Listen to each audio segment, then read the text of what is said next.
yesterday we heard about the earliest days of the classic, or Silverstone Historic Festival as it was known then. And today, throughout the morning, we have some highlight races to bring you from across Formula One, Formula 2, Formula Junior and the Can-Am period. And a little bit of celebrity thrown in before we break for the afternoon so that you can enjoy the Formula One qualifying sessions and the live online Silverstone Classic auction with Silverstone Auctions. We'll then be back this evening with an epic lineup of races into dusk, and a little bit of music too. First up though, we have the ultimate in entertainment for you, a spectacular Masters historic Formula One race from 2014.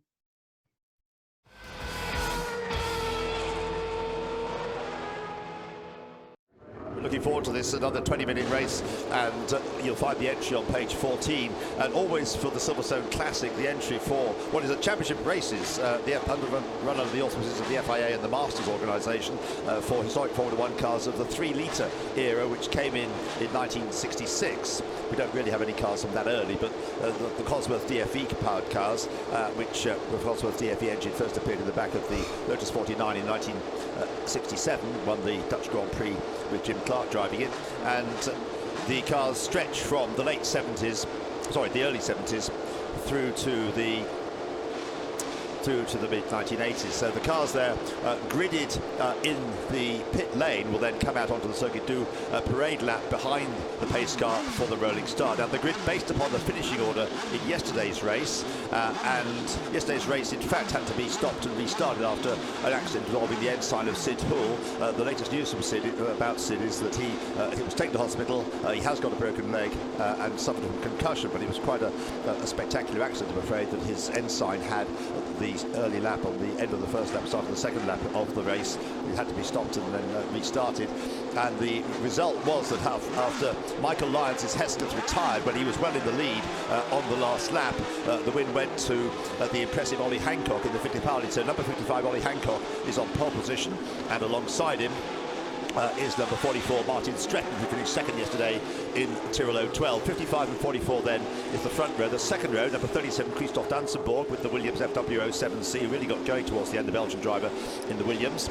And then 35 alongside him is Aaron Scott in the March 761. 37 and 35 row 2. The third row, number 10 Manfredo Rossi de Montanaro in the beautiful Brabham BT42. And 47 in the six-wheeled March, the March 240 of James Hansen, number 47. Driving number 47, that's right. So it's a renumbered car, not 99, it's 47. Number 10 and 47, row 3. The fourth row, number 3 is Ian Simmons with his Tyrrell 12, and he has alongside him number 38 Patrick Doberry in another March 761. 3 and 38, row 4. The fifth row, number 2 in the ex-Ronnie Peterson Lotus 72D is Katsu Kubota. Number 2, already a winner this year in the race for these cars, or the older versions of them, at the older 3-litre cars at Monaco Historics this year. Number 2, Katsu Kubota, and alongside him, number 22 in the ensign, James Hagan. 2 and 22, row 5 to 6 row. Number 19 is Stuart Hall with the McLaren M19A, and alongside him, number 6, Max Smith-Hilliard in his Lotus 77. 19 and 6, row 6, the 7th row. Number 135 is Greg Odie in the Shadow DN5. That's a great looking car, that one, and is the sort of car that Jackie Oliver used to race in his Grand Prix career. And alongside him is number 30 Dave Abbott in the Arrows A4, which he had to start in the back of the grid in yesterday's race, but he came through in the end to finish in 14th place, and I think he might make better progress in this race today. On the 8th row, number 77 Mark Higson, March 761, and number 26 Frank Lyons, father of Michael, Frank in the McLaren M26. And so 77 and 26 on row 8.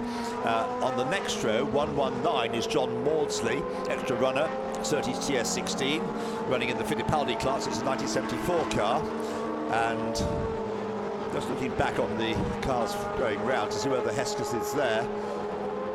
If it is, so it's going to be a car to watch making its way through the pack. Anyway, the Hesketh of Michael Lyons, but certainly he's been starting at the back if the car is there. Not sure what it is. 119 and 26 then, row 9. The 10th row, 10th row is 15, Michel Baudouin, and number 66 Tommy Dreelan.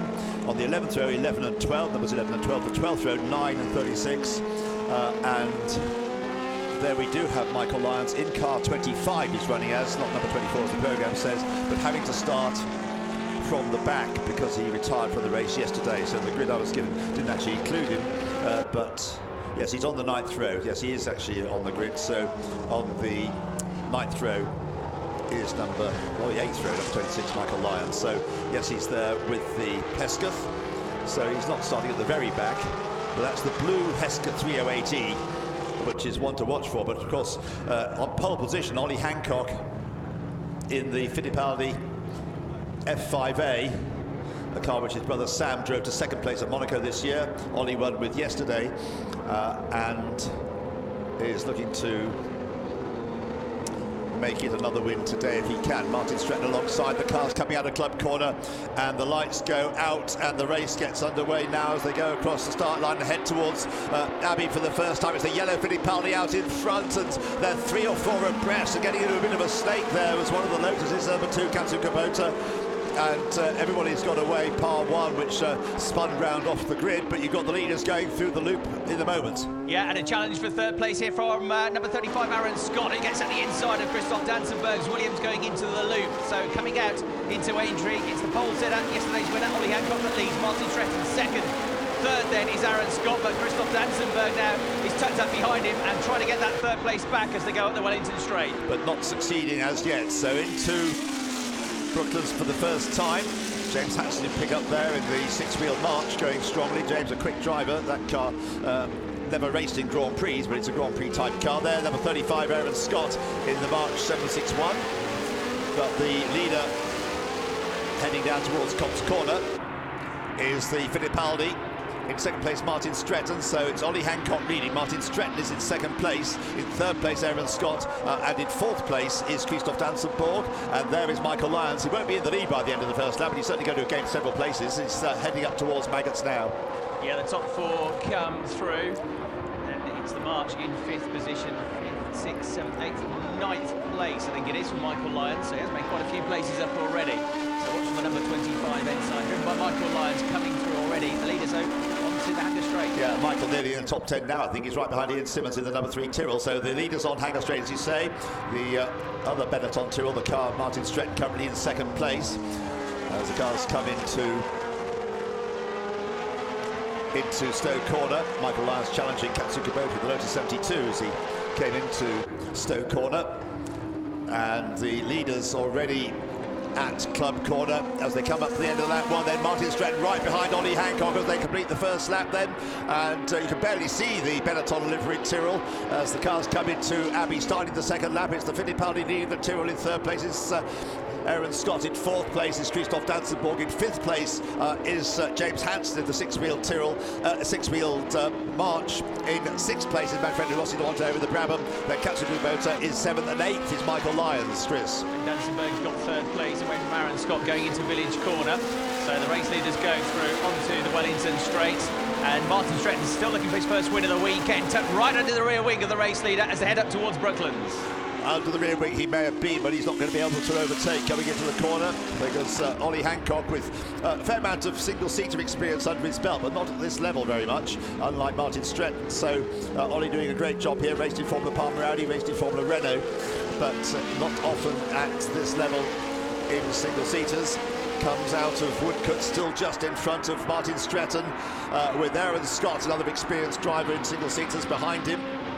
Aaron currently racing in the British GT Championship there in 3rd place. Christoph Dansenborg, the increasingly quick Belgian there, Belgian driver in 4th place. Back with you, Chris. Yep, and coming into Maggots and down towards Beckett's, it's still the race leader, Fittipaldi, driven by Hancock, and then the Tyrrell of Martin Stretton. Dansenberg coming after them as well to an extent, the tail of that group. Place and Michael Lyons continues to work his way up. Yes, Christoph Dansenborg in fact has got ahead, hasn't he, of Aaron Scott in the ex-Arturo Mazzario March, and is now right up with the 2 leaders. So it's 3 for the lead now. The Fittipaldi leading the Tyrrell, leading the Williams, and Michael Lyons is catching them up. He's taking more places on this lap and has passed the, I think, the 6-wheeled March now, hasn't he? So he's soon going to be up behind Aaron Scott for 4th place. So 5th place there is Michael Lyons as they come out of Club Corner and complete their 2nd lap. So it's still Ollie Hancock, but I still would put my money on Michael Lyons, if the guy holds together, winning this race. He may be only in 5th place at the moment. He may have started in the middle of the grid, if not further back than that. Leaders back with you for the 3rd time. Yeah, and having to be a bit defensive this time is the Fittipaldi of Hancock there. The Tyrrell of Stretton closing right in. Dansenberg, who has got into 3rd place 1 lap ago going into village. Well away now from Aaron Scott, number 35, who driving the March 761 is coming under pressure from the Hesketh, the blue Hesketh, driven by Michael Lyons. Michael surely is going to come past him, going up towards Brooklands now. He's already alongside as they go towards the bridge, and he'll duck out of the slipstream. Martin Stretton really putting the pressure there on Ollie Hancock, trying to go around the outside of him as they went through Brooklands. Martin's so well aware of the fact that he's got Michael Lyons working his way through the pack, and it won't be long now before he's on terms with the top 3 cars. But Martin trying to find a way around Ollie Hancock, putting real pressure on him as they come onto the national pit straight. There is Christophe Dansemont. They're the blue car in 4th place. Now Michael Lyons then in 4th place, as Chris said, got ahead of Aaron Scott, and then that glorious looking Brabham of Manfredo Rossi de Montalero in 6th place. Leaders with you, Chris? Yeah, Dansenberg having a go at Stretton as they came out of Copse Corner and had a look up the inside as they went through Maggots, but he backed off out of the move. So it's still Hancock leading, Stretton 2nd, the Belgian Dansenberg in 3rd, and then watch from the driver in 4th place, and Michael Lyons now has a clear track in front of him. Yeah, the Allen Jones Clay-Records only type of Williams. It is there in 3rd place in the hands of the Belgian driver Christophe Dansenberg. Still, it's the Fittipaldi of... He said Emerson Fittipaldi, but he used to race this car, was 2nd in the Brazilian Grand Prix with it, and coming through Stowe Corner into Vale with the Tyrrell of Martin Stretton right behind. Michael Lyons, you won't be surprised to be told, has done the fastest lap of the race in his climb up the field, but he's done the easy and not quite so easy bits. He's now got the most difficult parts. Back into the race goes the Theodore, I can see from the pit lane as the leaders go through Abbey, and Michael Lyons is almost up with them. It's going to be interesting to see, however, how he gets through these drivers. The top 3 at the loop. Yeah, because they're all, of course, having their own battle here. Yeah. Dansenberg, I think, can see what's coming in the mirror, so he's itching to get past Martin Stretton, but he knows that Michael Lyons looms, and Dansenberg has a glance at the inside, coming into Aintree, but Stretton still in 2nd place, and then Michael Lyons will get the better run, going onto the Wellington straight, and should get 3rd up at Brooklands. He's level with the Williams. He gets ahead of the Williams and into Brooklands. He's got the place, so he's now 3rd. Michael Lyons now up into 3rd place. As there is the Fittipaldi, there's the Tyrrell, and there right behind is the Hesketh. There's the car they're about to lap, has just rejoined the race from the pit lane, the Theodore, number 36 of Philip Hall. Car that won the international trophy here in 1978, driven by Keke Rosberg, and it's safely negotiated. There's also Judy Lyons in the slow 30s, the leading cars going through and out of Copse Corner. Back in your sight, Chris. Yeah, with the green Tyrrell of Martin Stretton in 2nd place now, of course, coming under pressure from Michael Lyons, who, as you said, led match of the race yesterday. Some mechanical dramas put him out of contention, so the top 3 go through. The longer Martin Stretton, of course, can keep Lyons behind him. The better for Ollie Hancock, who's just made a bit of a break for it now in the lead. He has at the moment, hasn't he? Yes, but Martin Stretton will not make life easy for Michael Lyons, but Michael thinks about it, you see what I mean? It's not going to be a piece of cake passing Martin Stretton, nor indeed Ollie Hancock, as Martin has already found out for himself. Martin, of course, has warmed himself up today by already finishing 2nd in the Classic Formula 3 race, and is still 2nd as the cars come out of Luffield in this race, behind Ollie Hancock in the Fittipaldi. He's quicker out of Club Corner as they come up towards Abbey, starting the 5th lap. And the fastest lap has gone to Steve Hartley. Now, Steve Hartley, we kind of overlooked. Number 31, Steve Hartley in the Arrows, just on the fastest lap, and a former champion in this category, and could be somebody to keep an eye on. But meanwhile, you've got the first 4 cars all together. Yeah, Ollie Hancock has been caught all of a sudden by Stretton, so Stretton's taken lines with him. I wonder if he's just got an issue here, because he's suddenly going a bit slower here, isn't he? Stretton's got alongside him, so Ollie Hancock, who was pulling away, and meanwhile behind that, Dansenberg's got into 3rd place ahead of Michael Lyons. So is there more drama for the Hesketh, which is dropped to 4th place now? Well, yes, when Michael Lyons is overtaken in this sort of race, you tend to think there's a problem, don't you? And the fact he's dropped back behind Christophe Dansemont suggests that there may be, but at the moment it is the Fittipaldi from the Tyrrell, and Steve Hartley's up with them, isn't he? Steve Hartley is now there as well, I think I'm right in saying, yes, in the Ragno Arrows, so he picks off Michael Lyons, by the looks of things. Yes, Michael Lyons may have a problem. Yes, so the Arrows is up into fourth place. So Steve Hartley is now going to become a factor in this race. There's no doubt about that at all. Steve Hartley going really, really well.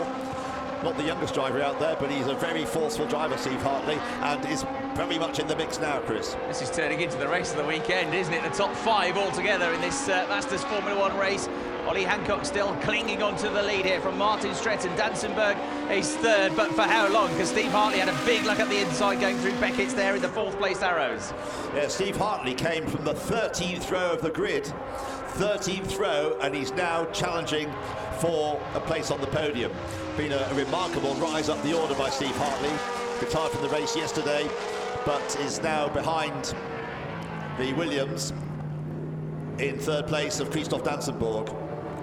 So the leader is still Ollie Hancock from Martin Stretton. 3rd, Christoph Dansenborg. 4th, Steve Hartley. Michael Lyons must have some sort of problem in 5th place. The leading 2 cars nose to tail as they turn through Abbey. I agree, this is a brilliant Formula 1 race. Back with you, Chris, for the 6th time. Fantastic, isn't it? Ollie Hancock's doing a great job, though, of soaking up all this pressure, because apart from that 1 lap, 2 or 3 laps ago, he's had somebody breathing down his neck the whole time. Steve Hartley has a glance down the inside going into the loop. That would have been from a long way back, and I think he did the right thing backing off out of it. Of course, he'll now, having had to get on the brakes, lose touch with the top 3, and Martin Stretton gets his best run here. It's going to be a double toe for Dansenberg. They're all together up at Brooklands. Yes, but I think Ollie Hancock, as I said, he's got experience in single seasons. And round the outside, there goes Martin Stretton as they go through Brooklands. Is that going to give him the inside? It is. It gets him into the lead. Great move by Martin there, takes him into the lead as they go into Lovefield. Great stuff between the pair of them, and notice that, of course, Ollie wasn't going to be too rough and stick the elbows out and cause an accident. He gave Martin just about enough room round the outside through Brooklands into the right-hander at Lovefield. That's given Martin Stretton, for the moment anyway, the lead. And Steve Hartley challenging Christoph Dansenborg for 3rd place as they go into Cops Corner. This is brilliant racing. This is Formula Ford racing for grown-ups. All the Cosworth Ford engine powering these cars.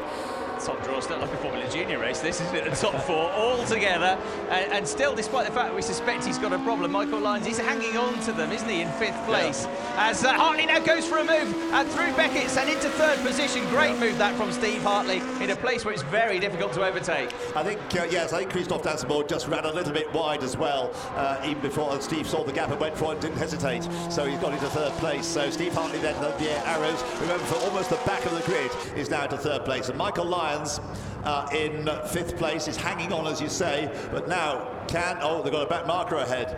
Is he going to get in the way of the leading cars? No, keeps well out of the way. Well done as they come out of Club Corner. And now we've got Steve Hartley about to launch a bid to gain 2nd place from Ollie Hancock. You can see him jinking about to try and force Ollie to go the wrong way, doing a Mansell to Piquet kind of situation. Here they come. Now, what's it going to be like going into Village? Is there going to be a gap? No, so he'll try the outside line, and he squeezes into a position to get the place out the loop, which he does, and that was good foresight. That the inside line was covered, but he runs wide now coming out of the loop, and back at him comes Ollie Hancock. So Stretton leads, he's pulling away. Hancock is 2nd, Hartley is 3rd. Dansenberg's got the best run of everybody coming out of the corner, and the Belgian might be about to launch one into Brooklands now. I think he is. He's got the inside line for the left-hander. Steve Hartley's going to have to sit it out on the outside. He can't quite do so. So Christoph Dansenborg in the Williams is back. This is an unbelievable race, isn't it? He's back into 3rd place. Christoph Dansenborg, and Michael Lyons is still lurking there in 5th place as Martin Stretton, Mike's taking on his brake, and so side by side for 3rd place as they come through Woodcote. There's Martin Stretton out in front. In 2nd place is Ollie Hancock in 3rd place, who's going to get over the old finishing line. It's at the end of Woodcote Corner. It is Christoph Dansenborg, Steve Hartley and Michael Lyons trying to get involved in this action as well. There must be something wrong with the car. Normally he'd be clear of this lot, but at the moment it looked like 3 abreast. I wonder if the race in Hungary is as good as this. 2nd, 3rd, 4th and 5th all together. Oh dear, the back marker looms as well. Judy Lyons, that might help Michael out. Steve Hartley again launches one at the inside, going through Beckett's. He's wheel to wheel with Dansenberg, but the Belgian holds him off of the Williams. Yeah, he wasn't going to be caught out twice, was he? Dansenborg. So Christoph Dansenborg retained just about by the skin of his teeth his third place. And now he's down on the inside going into Snow Corner. Steve Hartley does make the move stick and takes third place away. But Dansenborg, he runs a bit wide as a result of Dansenborg's coming back. There's a left-hander, of course, going into club just ahead of them, and that'll benefit the Arrows driver. So yes, it is Steve Hartley who's got that third place back as Christoph Dansenborg runs a bit wide coming out of club corner, and Michael Irons is there. And oh crikey, I've been looking at the clock. There's 6 minutes to go. I've got so absorbed in this race, forgot that it's a time race. Just wanted to go on and on and on. But you got Martin Stratton with you. Yeah, and he's making the most of this battle, isn't he? As Steve Hartley goes up the inside of Hancock. He's second now, so the Arrows go second. Martin Stratton making the most of this ferocious scrap behind, just to try and edge away and get himself some breathing space. Ollie Hancock fights back now at Steve Hartley as they come out of the loop, and he knows he's back in front as they come out through Aintree, and he's got second place for the time being, but Hartley breathing down his neck. Watch Lyons as well at the back of the group, and he's got a good run. Did you say that when Dansenborg came out of Aintree, he was going so quickly, he had to get on the brakes, and the car tail wagged a bit there, but he got it back under control. This is just unbelievable stuff. Absolutely amazing racing. And as they go out of Luffield, it is still Ollie Hancock just ahead of Steve Hartley. Still can't believe that Steve came from the back of the grid there in third place. And there they are up here. Martin Stratton has got a 2-second advantage, but if Steve Hartley could find a way around Ollie Hancock, I wouldn't put it past Steve actually closing in on the two and winning the race. We've still got just under 5 minutes to go. And as they come out of Cops Corner, Steve Hartley has the Arrows up alongside the Fittipaldi, goes one way then the other. Chris? Doesn't get through. Great drive this by Ollie Hancock. He's got a lot less experience in these types of cars than those around him. He's doing really well here, and he's got this queue formed up behind him. Michael Lyons still wants a podium as well. He has to snip up the inside of the Williams of Dansenberg, but stays ultimately at the back of the group. Right, so on to Hanger Straight. 4 cars together, second, third, fourth and fifth. Martin Stratton still does that little bit clear, that vital overtaking move that he pulled off on Ollie Hancock a few laps ago. Standing in good stead at the moment as Ollie continues to defend vigorously to keep Steve Hartley behind him. Steve Hartley on the outside line. That's not going to help him terribly much, I don't think, as they get to the second part of club, turning through that now. It is still the Fittipaldi just ahead of the Arrows, ahead of the... I wonder whether Jackie Oliver, who founded the Arrows company, is watching this, because that's one way, then the other. Ollie goes defensive on the inside as they come up past the pitch, and they're going into Abbey side by side, and it's just possible for Steve Hartley to take second place. That was a brave bit of driving there by Steve Hartley, and he's into second place. Can he catch Martin Stratton before the end? Well, that's what he's got to do now. He's got to really concentrate on this lap. Firstly, of getting away from the pack behind, so he doesn't have to defend from them, and then see what he can do about Stratton as the Tyrrell goes onto the Wellington straight. The Arrows at number 31, Steve Hartley in second, Hancock third. Great move to get second place. Dansenberg still fourth, just tailing away from them now. Ollie Hancock fifth. And who do you think has just set the fastest lap? Steve Hartley. Greg Thornton. Oh. That took you by surprise. Greg Thornton started also at the back of the grid, number 1. Greg Thornton in 7th place in the Lotus 91. And we just can't take our eyes off this, because what's going on behind is fascinating as well. As Greg Thornton has risen from the back of the grid to 7th place in the ex-Mansell De Angelis Lotus 91. So Martin Stratton leading. I think he's probably just about got enough in hand. There's 3 minutes to go, and as he comes through this time to complete the lap, he hasn't got to the end of it yet. We're just coming past you now, isn't he, through Beckett's? Yeah, and Martin, who's I've lost count of how many races he's had. He did 5 out of the first 6 yesterday, so that's 7 or 8 races this weekend. Got some podiums, but looking for this victory here. Steve Hartley has just left now, this pack battling for the final place on the podium. Looks like it's probably going to be between Hancock and Dansenberg, with that ailing Esketh not quite on the pace in 5th. Nearly, but not quite, as you say. So it's Ollie Hancock then in 3rd place, Christoph Dansenborg right behind him.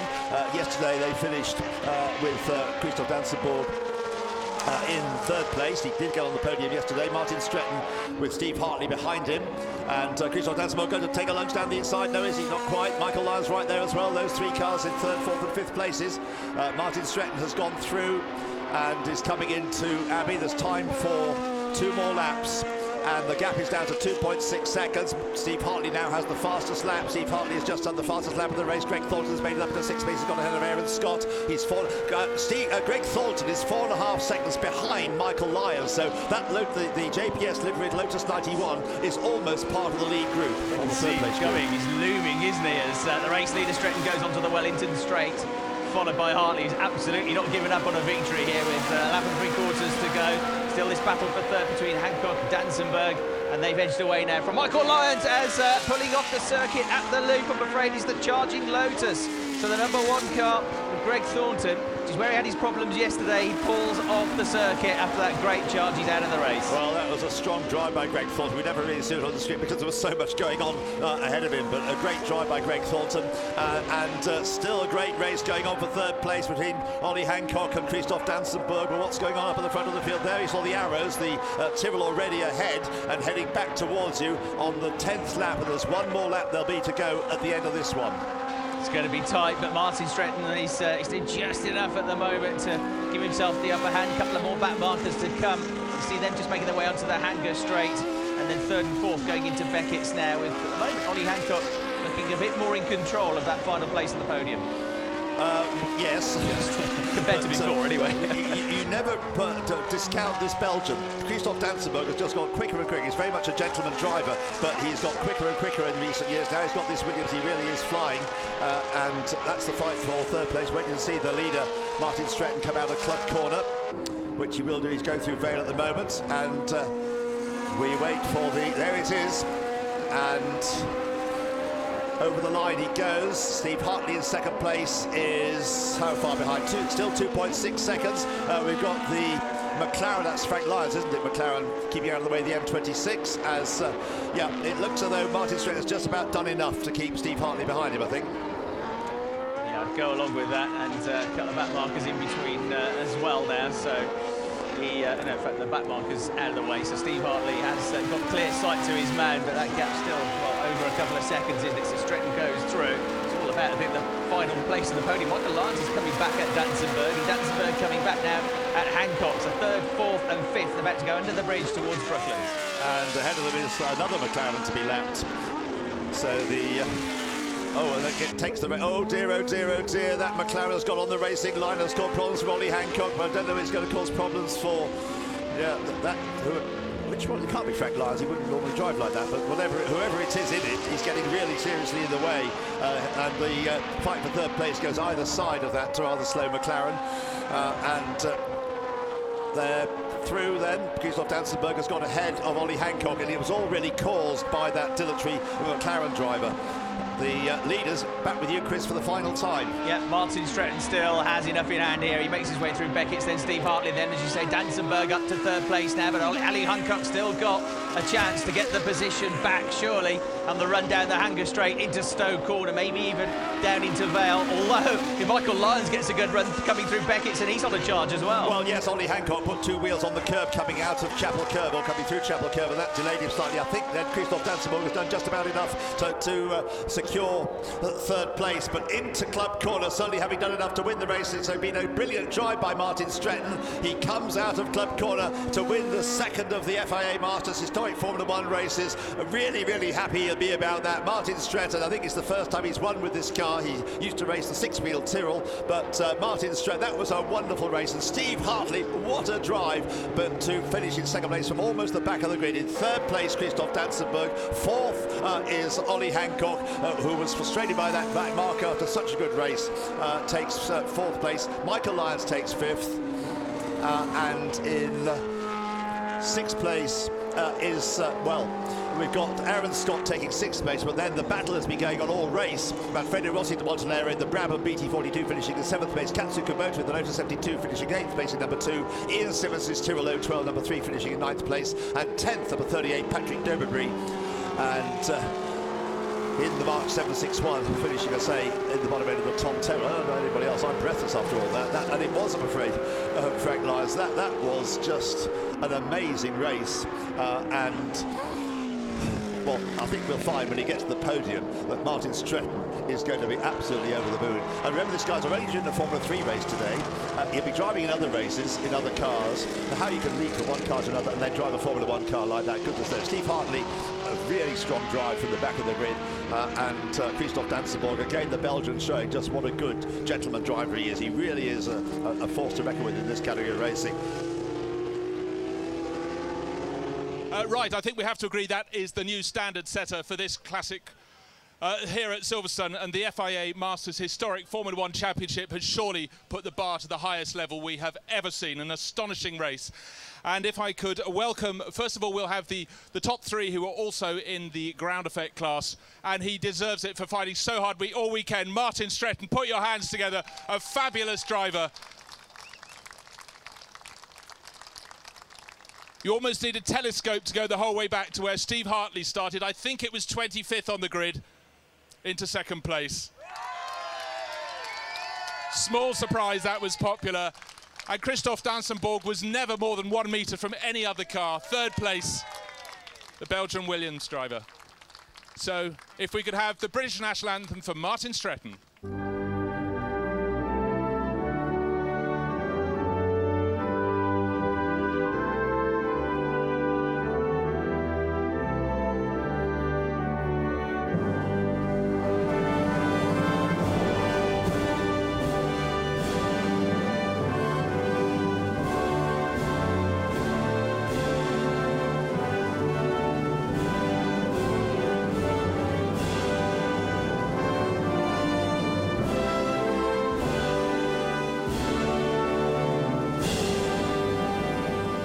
So another round of applause to three outstanding drivers who produced a truly brilliant race.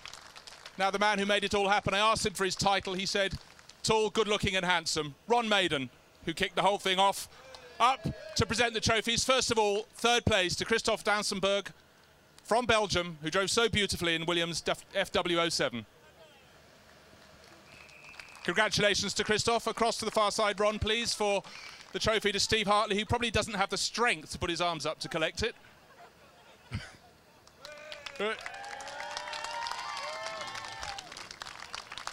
And the big one, the garland first, I think, Ron, please, to Martin Stretton. A huge trophy, thoroughly deserved by Martin there. He's still got the power in his left arm, and Ron appears to be keeping your bubbly there from Hattingley Valley. So Martin, I got to pick your thoughts there, sir. That was a race and a half with Ollie Hancock to start with, then a truly fantastic move around the outside at Brooklands, and then you got away. Yeah, I mean, Ollie replayed the compliment from yesterday. He drove fantastically, gave me space where I needed it, and he was holding me up, but very fairly. And when I got the space, he let me go, and then I just had to go as quick as I could and watch them in mirrors, and they were all having a hell of a fight. Well, it was a truly brilliant show. Now, I can't let it go without speaking to Steve Hartley over here in second place. Steve, you were so far back at the start after the problems yesterday. It must have been like a video game for you. Yeah, I really enjoyed that, actually. But can I just say a real big thank you to Mirage Engineering. They worked through the night, all night last night, to change the engine, and a massive thank you for Nigel for looking after the car. Thanks a lot, guys. Well, a round of applause to top three. Great entertainers. Gentlemen, well done.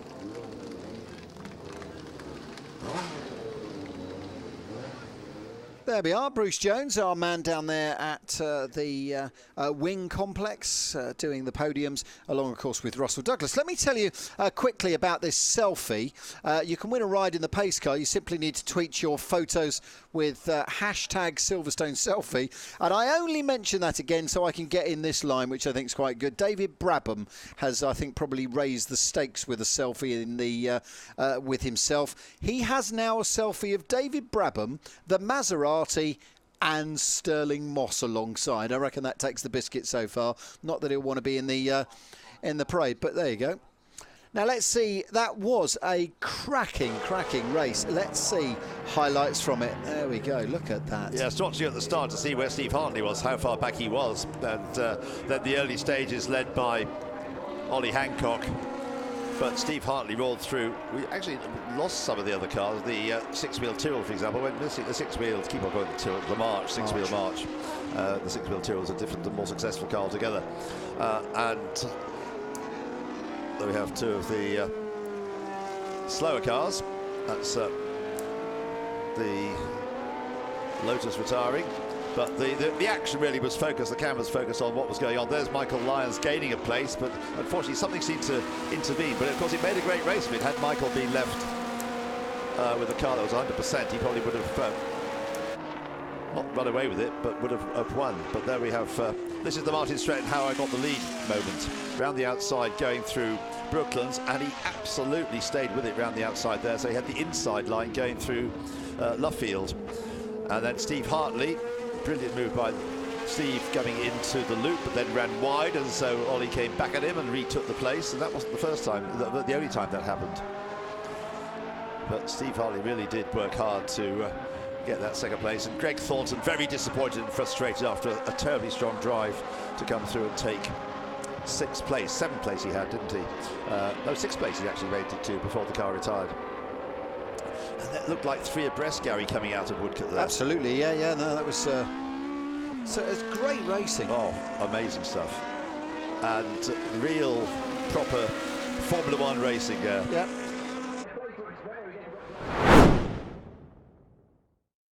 Hi, my name's Phil. I'd like to nominate Dean Forward as one of the outstanding drives and drivers from last year's Classic. We were watching him from, I think it was a Woodcote or National Pit Straight. I can only describe him being at the helm of a bright orange McLaren. I think driving it is the wrong word, given the amount of water that was on the track. Went to see him afterwards and had a chat with him in the pits. I congratulated him on just an amazing drive, really, and how the hell he managed to keep it on the track. He was saying that he was quite interested afterwards because he was looking at things like the rooster tails coming off it. Anyway, well done, Dean. Thanks, mate.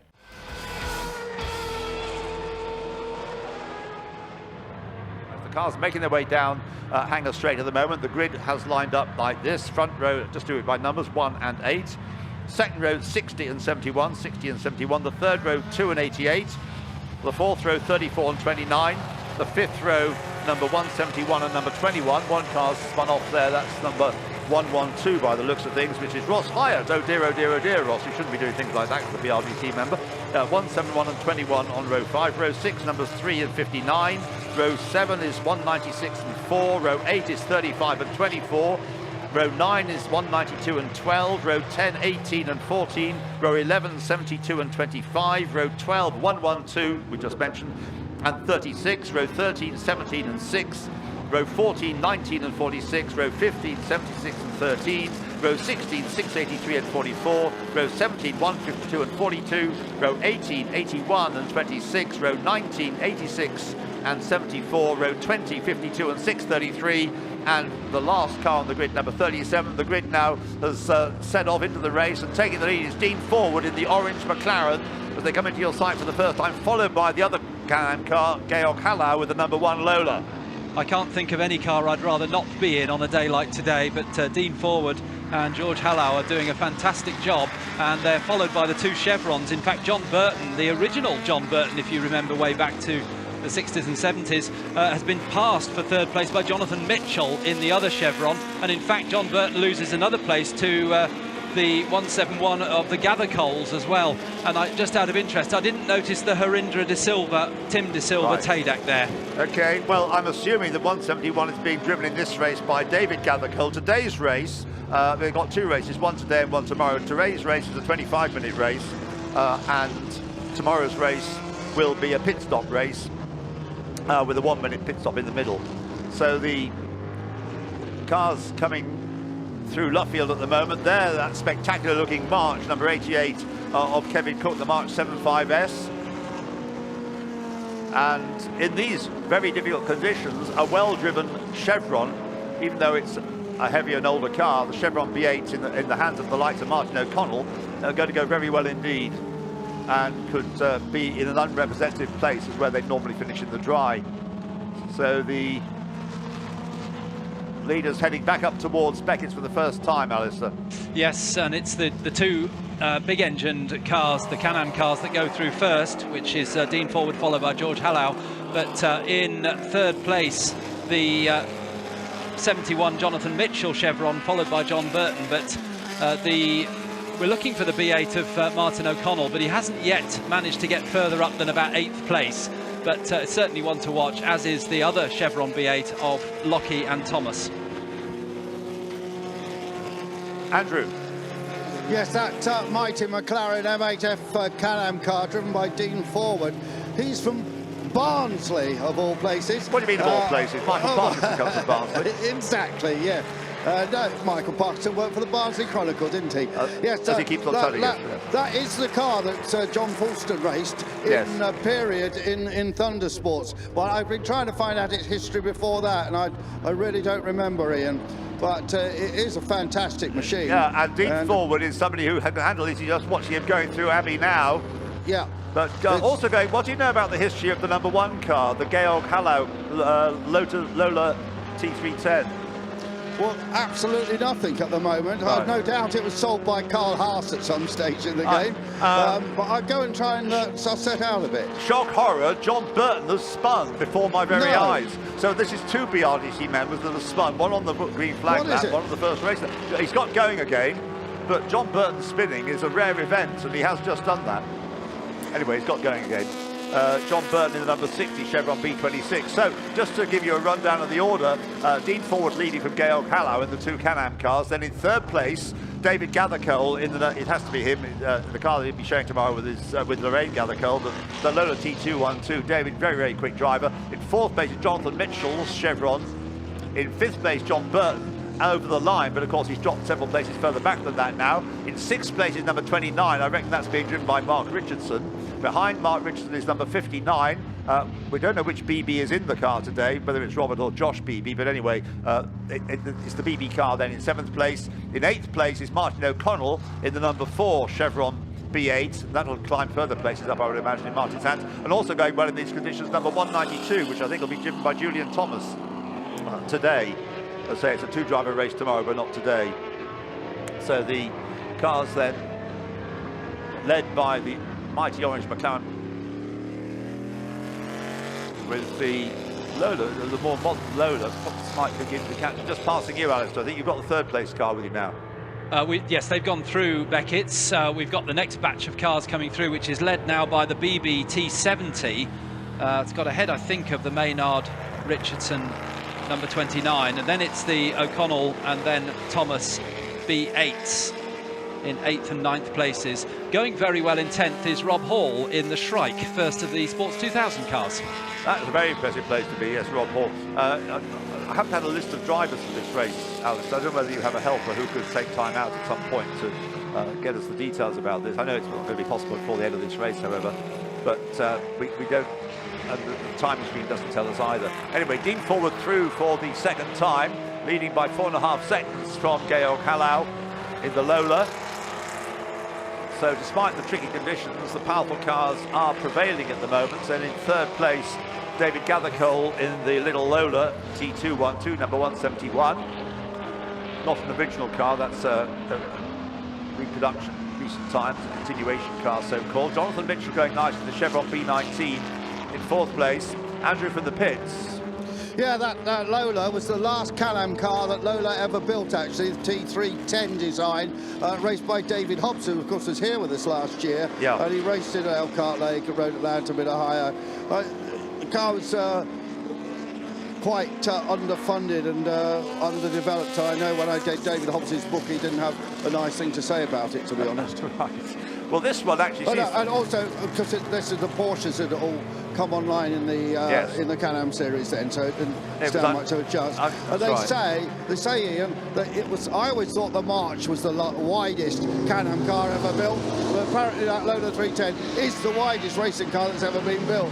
Well, I must say, now you say that, looking at it on the grid as they got coming up towards me for the first time, it does look very wide, and I was wondering about how wide it was compared with other cars. I mean, the McLaren's a pretty wide car as well, but that Lola certainly is a wide car. We've got other Lolas in the race, and one that's going well, which makes me think that it's Josh Beebe driving it. It's the number 59 Lola T70 Mark III BGT, which is rising up the order. It is now in 5th place, the Lola, and is closing in on Jonathan Mitchell. In fact, they tell us he's already got ahead of Jonathan Mitchell. He has indeed, yes. Yeah. He's up to 4th place, so he's now got David Gathercole to look ahead to.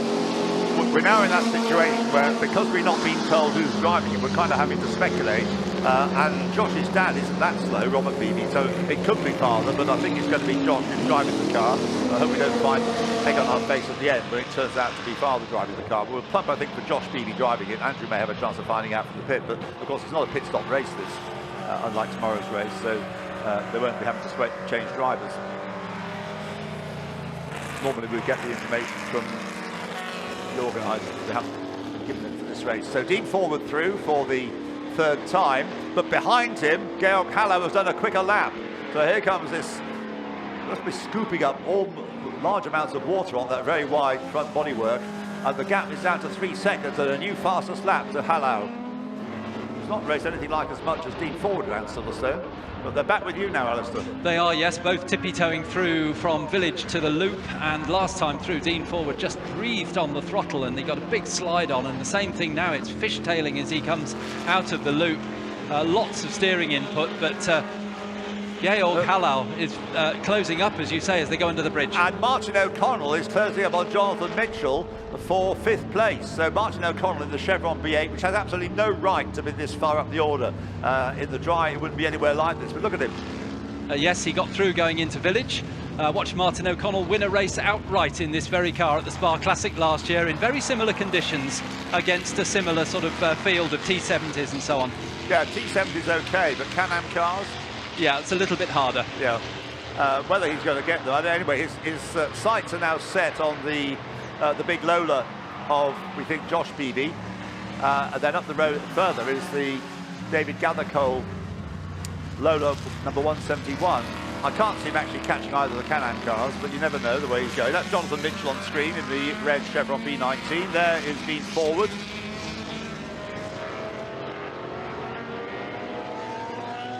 In the mighty Can-Am McLaren. Coming out onto Hanger Straight. And in the sectors, first sector, Hallow just slightly quicker, second sector slightly slower, so not much change either way on this lap. The lap times are coming down, you think, despite the very wet conditions. We've got a yellow flag, I see. It's not because of the safety car. Oh, it isn't. Yeah, I think we've got the safety car being deployed. Yeah, safety car being deployed, which is going to, if it stays as wet as it is, of course give Martin O'Connell a chance. The reason for it is the number 25, one of the extras, that's Jörg Tobler with his Sports 2000 Royale in the gravel. Well, one or two interesting things are going to happen as a result of this safety car. Well, they happened, of course, to Ollie Bryant in the previous race. It's a shame we have to have safety cars, but these must when cars end up in the gravel close to the edge of the circuit. What will, of course, happen is that everybody's going to close up. It's going to give Hallow a chance of being right on the tail of Dean Forward. By the end of the lap, Martin O'Connell got ahead of... No, he got ahead of Josh Beebe, who'd also been passed by Jonathan Mitchell. So the order at the end of lap 4, in the lead, number 8, Dean Forward, so he'll be the first car. Yes, he is behind the safety car. Then we've got Georg Hallow in the big Lola, number 1 in second place. Then we've got number 171, David Gathercole, in the Lola T212, the little Lola, if you like. In fourth place is this performance by Martin O'Connell in the Chevron B8, number 4, which has no right to be there at all. Where did it qualify? Qualified on the 7th row. But in these conditions, obviously Martin O'Connell's ability can negate the performance deficit that the car would have in the dry. Jonathan Mitchell, number 71, is 5th. 6th is 59. We think Josh Beebe in the Lola T70 Mark 3B. And then in 7th place is 192.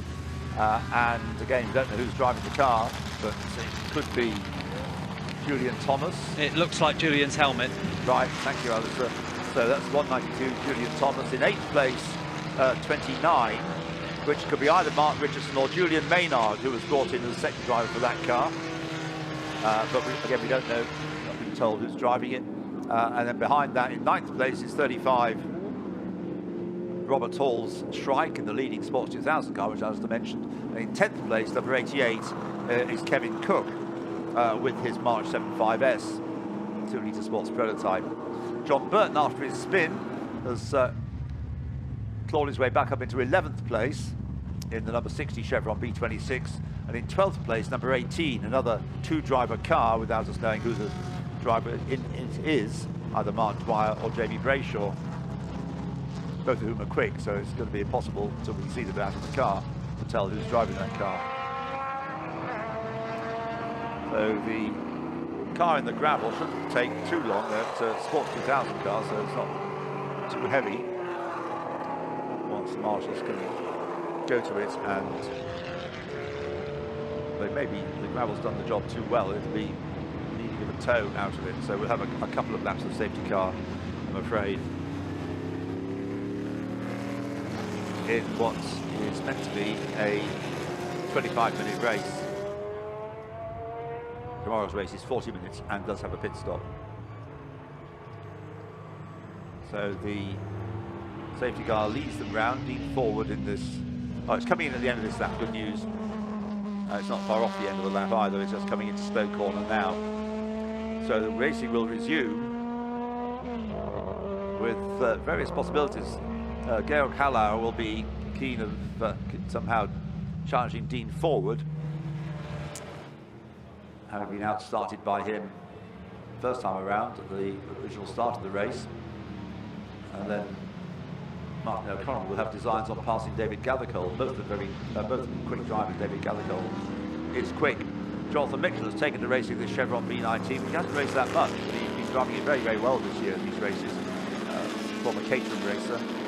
So here we go, racing again, and you can hardly see the second place Lola in the spray. Though Dean Forward leads through Abbey. No change in the order behind at Abbey. Got another Chevron going nicely though. That's the Julian Thomas Callum Lockie car. We think Julian Thomas in the car, number 192 in 7th place. And they're back with you, Alistair. Yes, and already Martin O'Connell has designs on 3rd place from David Gathercole, but I think Gathercole, as long as he keeps it together, should get out of Aintree first. Yes, he does, so he stays in 3rd place. Martin O'Connell right behind in 4th. So I'd put some money on Martin O'Connell having a go down into Brooklands. Okay, right, well, we've got Spray heading towards Brooklands at the moment on the screen. Martin looks for the inside line, but wasn't close enough, so David Gathercole still in 3rd place in the Lola T212 replica through Luffield. And I see that Josh Beebe is ahead of Jonathan Mitchell. So through Woodcote. Where's Martin going to make his move? He's just as quick as David Gathercole through Woodcote. And as they head past the Heritage pits and towards Copse Corner, David Gathercole has the power to stay ahead and the handling to stay ahead through the corner as well. But they're both, I think Josh Beebe now going better than he was perhaps just before the safety car. So Josh Beebe in the Lola T70 is mixing it as well, Alistair. Yes, Josh Beebe gets past Martin O'Connell coming through Maggots Corner into Beckett's and moves himself up into that 4th place. But Martin tries to get back through the last element of Beckett's, goes on the inside, but there isn't room there. Josh Beebe stays ahead, and he now sets off after David Gathercole for that 3rd place. Beebe actually must have spun at Stowe or maybe Club out of your sight just before the safety car, because he lost 2 places between here and you. Okay, so he's really getting back to where he was anyway, but he's got ahead of David Gathercole, who came back at him going into Stoke Corner, but not successfully. So the big Lola leads the little Lola, which is an easy thing to say, and into Club they go. The big Lola stays ahead in the livery of Sid Taylor Racing, white with the green stripe over it, which were taken from Team Elite, which is the original team that ran this colour scheme of white with the green stripe. Into Abbey. Josh Beebe ahead of David Gathercole and Martin O'Connell. With Jonathan Mitchell now coming into the picture as well, I think you'll find, Alistair, when they come back into your side. Coming up towards Village now, yes, Beebe turns in the Lola T70. Martin O'Connell has a sneaky look up the inside of David Gathercole at that tight right-hander, and then another one into the tight left at the loop, but there's not really any room to get through there, but that doesn't stop Martin having a go as they come out of Aintree. Beebe starting to pull away now from the battle between Martin O'Connell and David Gathercole on the Wellington Straight. And we have just under 8 minutes of this race remaining. David Gathercole making sure he occupies the middle of the road, but Martin O'Connell's going to dive down on the inside as they turn into Brooklands, but he didn't quite make it.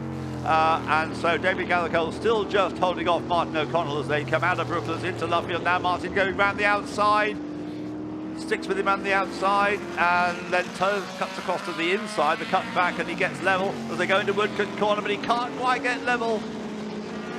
And so the Lola still leads the Chevron. But the normal sort of competition for this Lola would have been the Chevron B16, the later Chevron, not the B8. The B8 is an earlier car from 1967-68. And Martin O'Connell doing great things with it to try and find a way around the more modern, both in terms of design and in terms of construction. This particular car, one that was built not so long ago, up to the period specification. Yeah. Josh Beebe runs wide at Beckett's, goes across the grass in the middle element of the corner, stays ahead of the O'Connell-Gathercole battle. Yes, the O'Connell-Gathercole battle as they go on to the Hanger Straight once again, but they're much closer.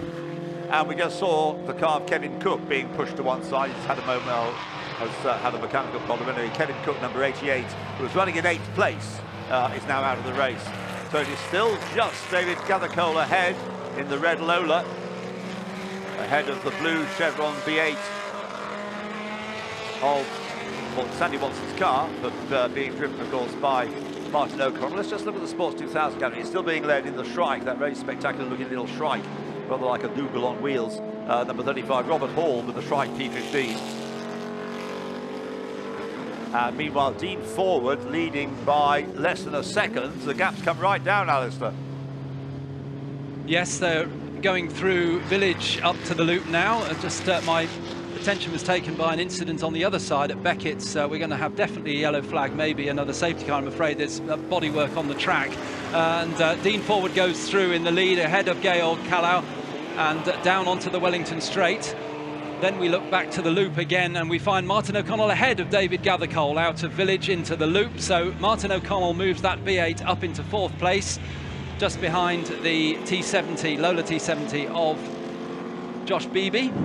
It's worth making the point that Martin O'Connell, in his youth, he's not an old chap now, but in his youth was a Class B British Formula 3 champion, so he also won the Formula Vauxhall Championship. So he is a very, very good driver indeed, member of the BRDC, and fought off another challenge, re-challenge player by David Gathercole. So Martin is a really skillful driver and has really become one of the top drivers in historic racing.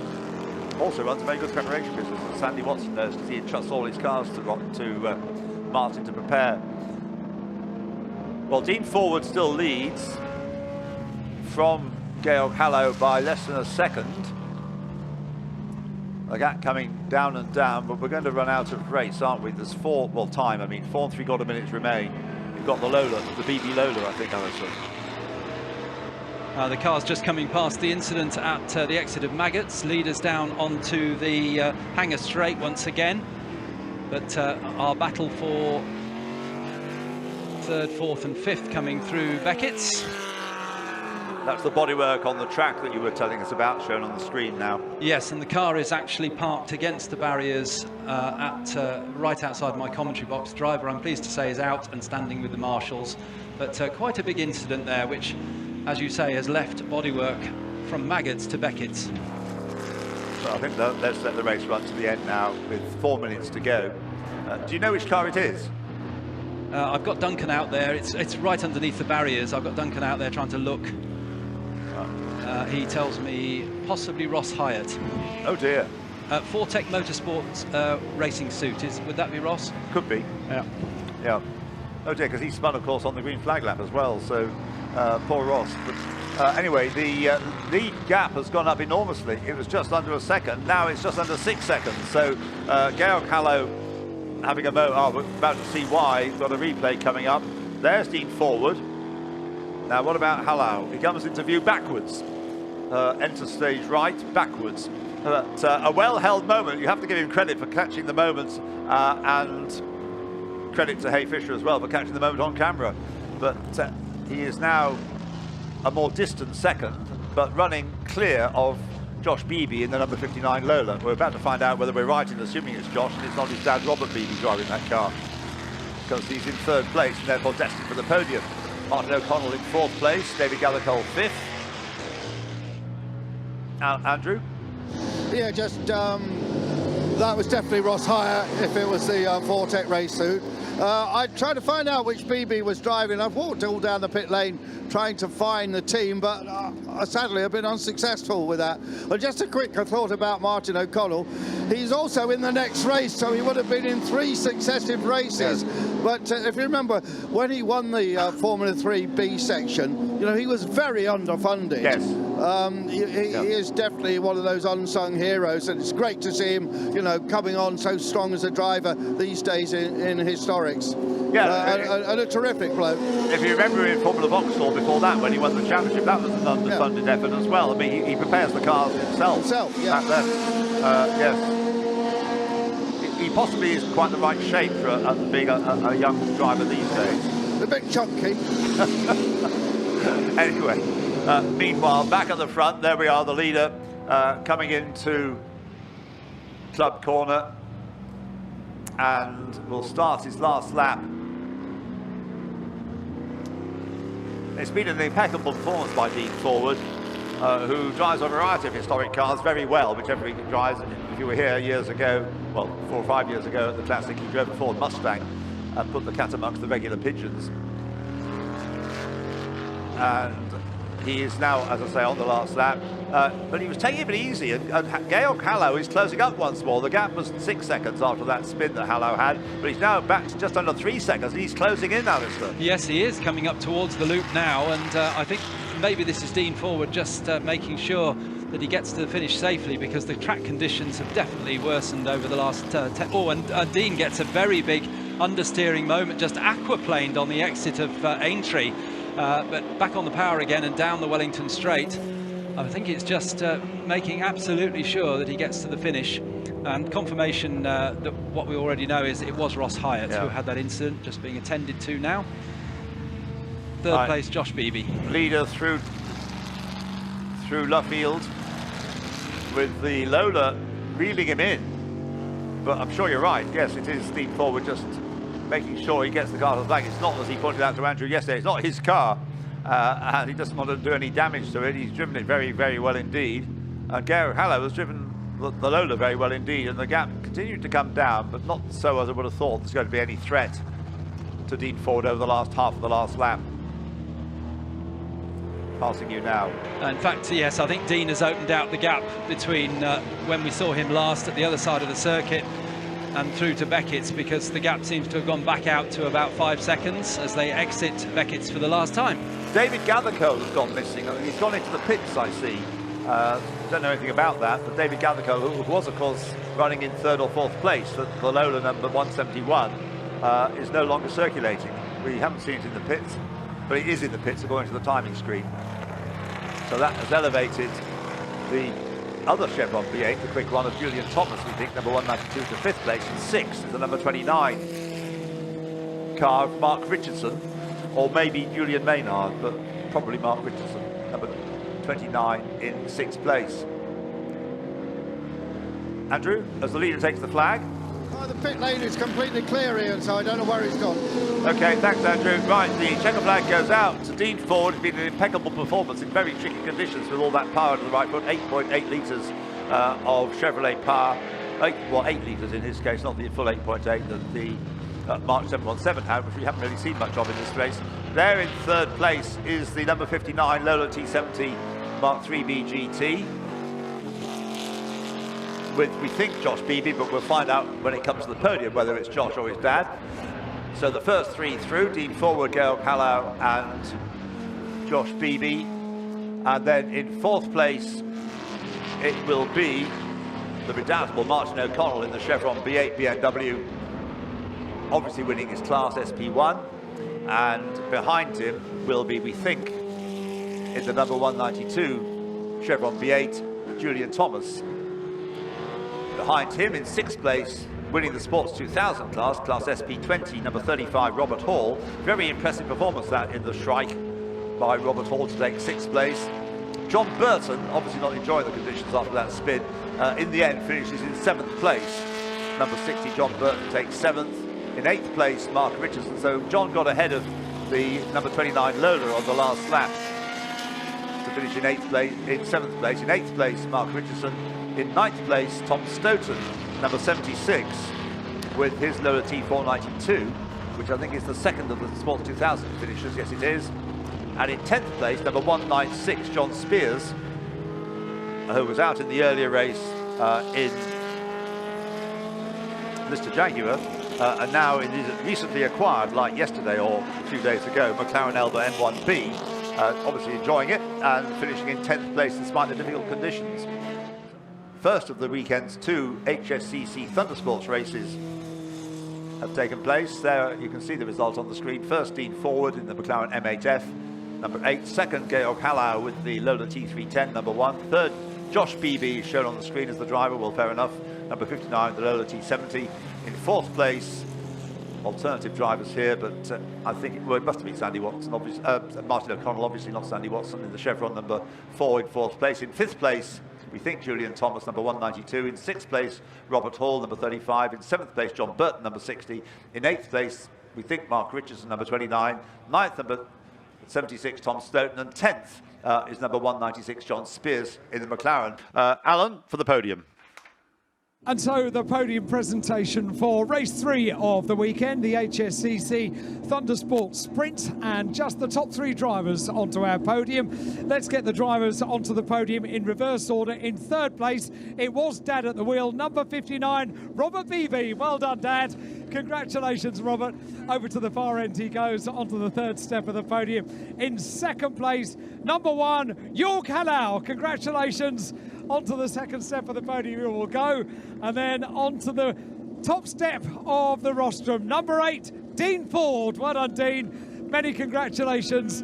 He'll take the top step of the podium, and then Steph Crouch, representing the HSCC, will make the presentation. First of all, to Robert Beebe at the far end of the podium, getting congratulated by the other 2 drivers on the podium, and then to Georg Hallau on the 2nd step of the podium, and then an immaculate performance by our race winner. Dean Ford takes the huge silver trophy for being the winner of race 3 of the weekend, the HSCC Thundersport Sprint. All 3 drivers now can share the top step of the podium and pose for the cameras, and there are many, including the television cameras, of course. And now the pictures are complete. Let's see if I can have a chat to our race winner. Pop down and have a chat to me, Dean, because in very tricky conditions, fending off the water was the name of the game today, Dean. Yeah, I think it was very, very wet. It was almost on the verge of should we really do it, but you just drive with sense, don't you? So it's good, really good, yeah. It was incredible to watch, because the visibility, if you had anyone in front of you, was down to 0 in some places. When I came across some back markers, it was 0, and you're just hoping that they've seen you and you've seen them. But hey, same for everybody, wasn't it? The other thing, Dean, is that everybody is learning the resurfaced circuit in different conditions this weekend. Yes, and that's the first time I've ever driven that car in the wet. So I don't think the surface matters. Well, that's a warning for everybody else, isn't it, Dean? Many congratulations. He takes our win. Dean Ford in car number 8 wins our 3rd race of the weekend for the Silverstone Classic, the HSCC Thundersport Sprint. The Thundersports grid last year popularly featured a number of cars from the Can-Am era. But back in 2016, the Classic celebrated the 50th anniversary of the legendary Can-Am Championship with the Can-Am 50 Inter-Series Challenge, which included classes for 1960s and 1970s cars, along with a category for the later, smaller engine sports prototypes. Let's take a look. And so just to give you the grid, they're going to have a rolling start, of course. The front row is 67, as Kevin just said, Rob Hall in the Matra MS670B/C, and Andy Newell in the orange McLaren M8F at the front of the grid. That's 67 and 8. The second row is John Grant in the chairman of the British Racing Drivers Club, John Grant in the McLaren M8CD. on the second row. Alongside him is Michele Liguri, one of the extra runners, car number 167, the Italian is.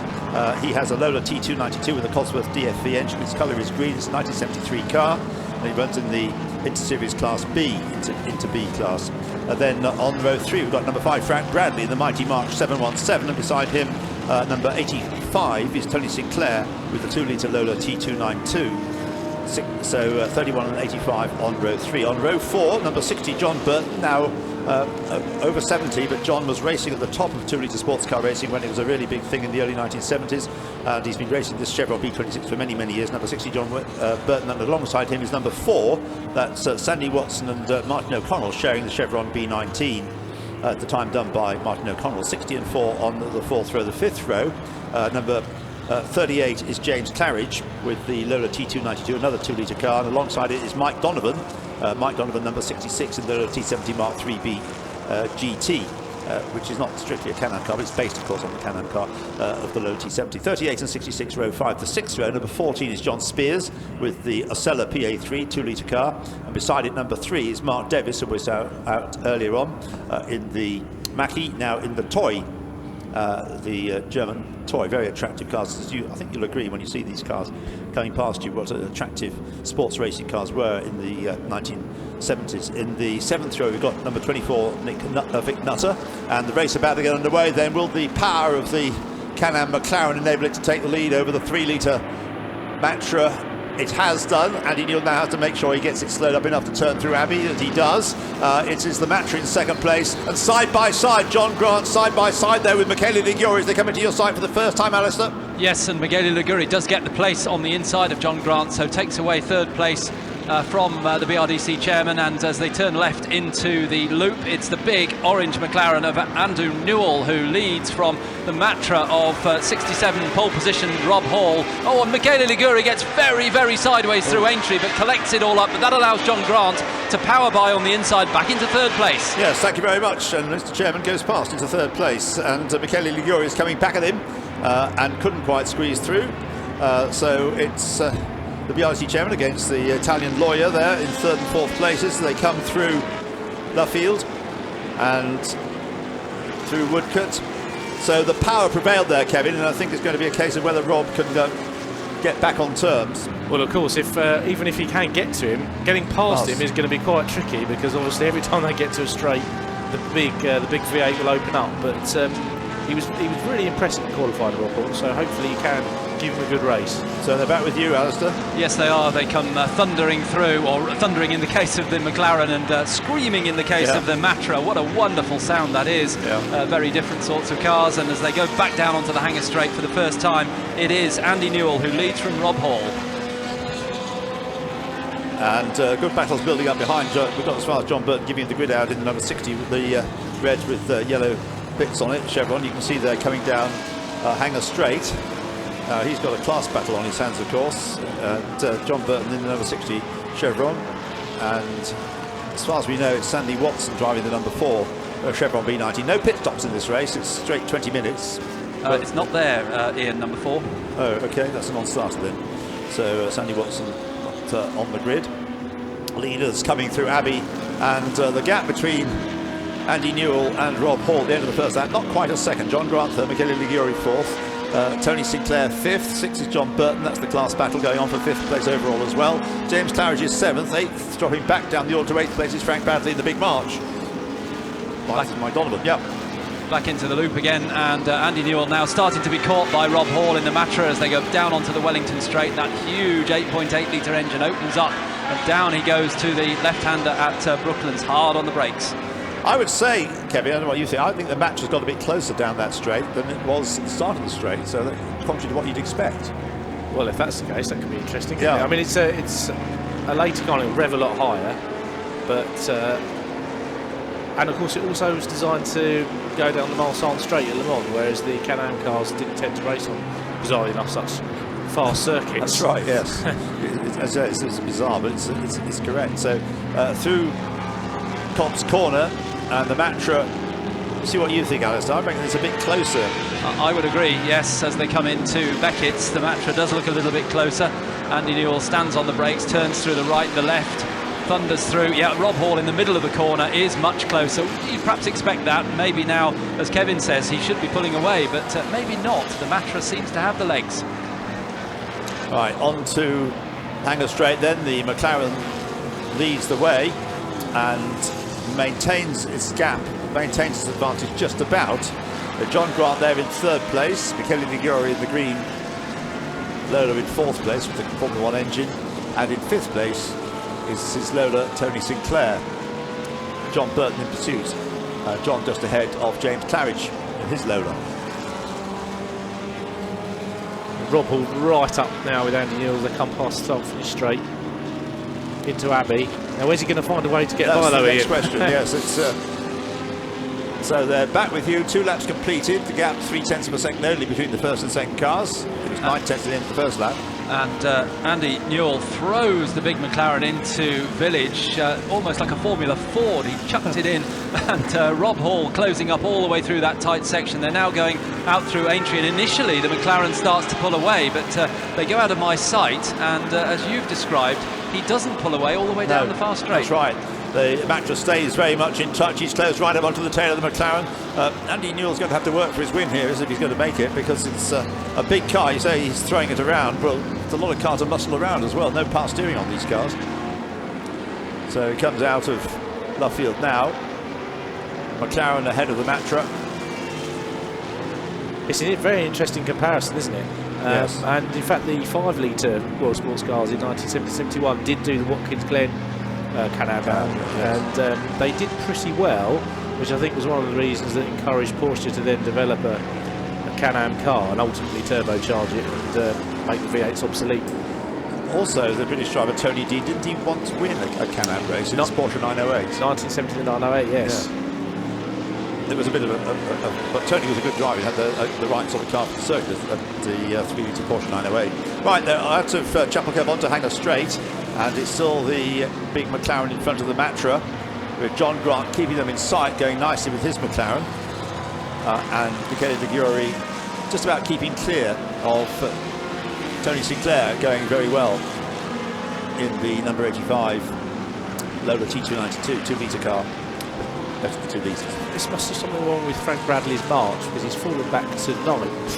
Yeah. And I'd have expected him to be, did he qualify 6th, which is more where I'd expect him to be, really.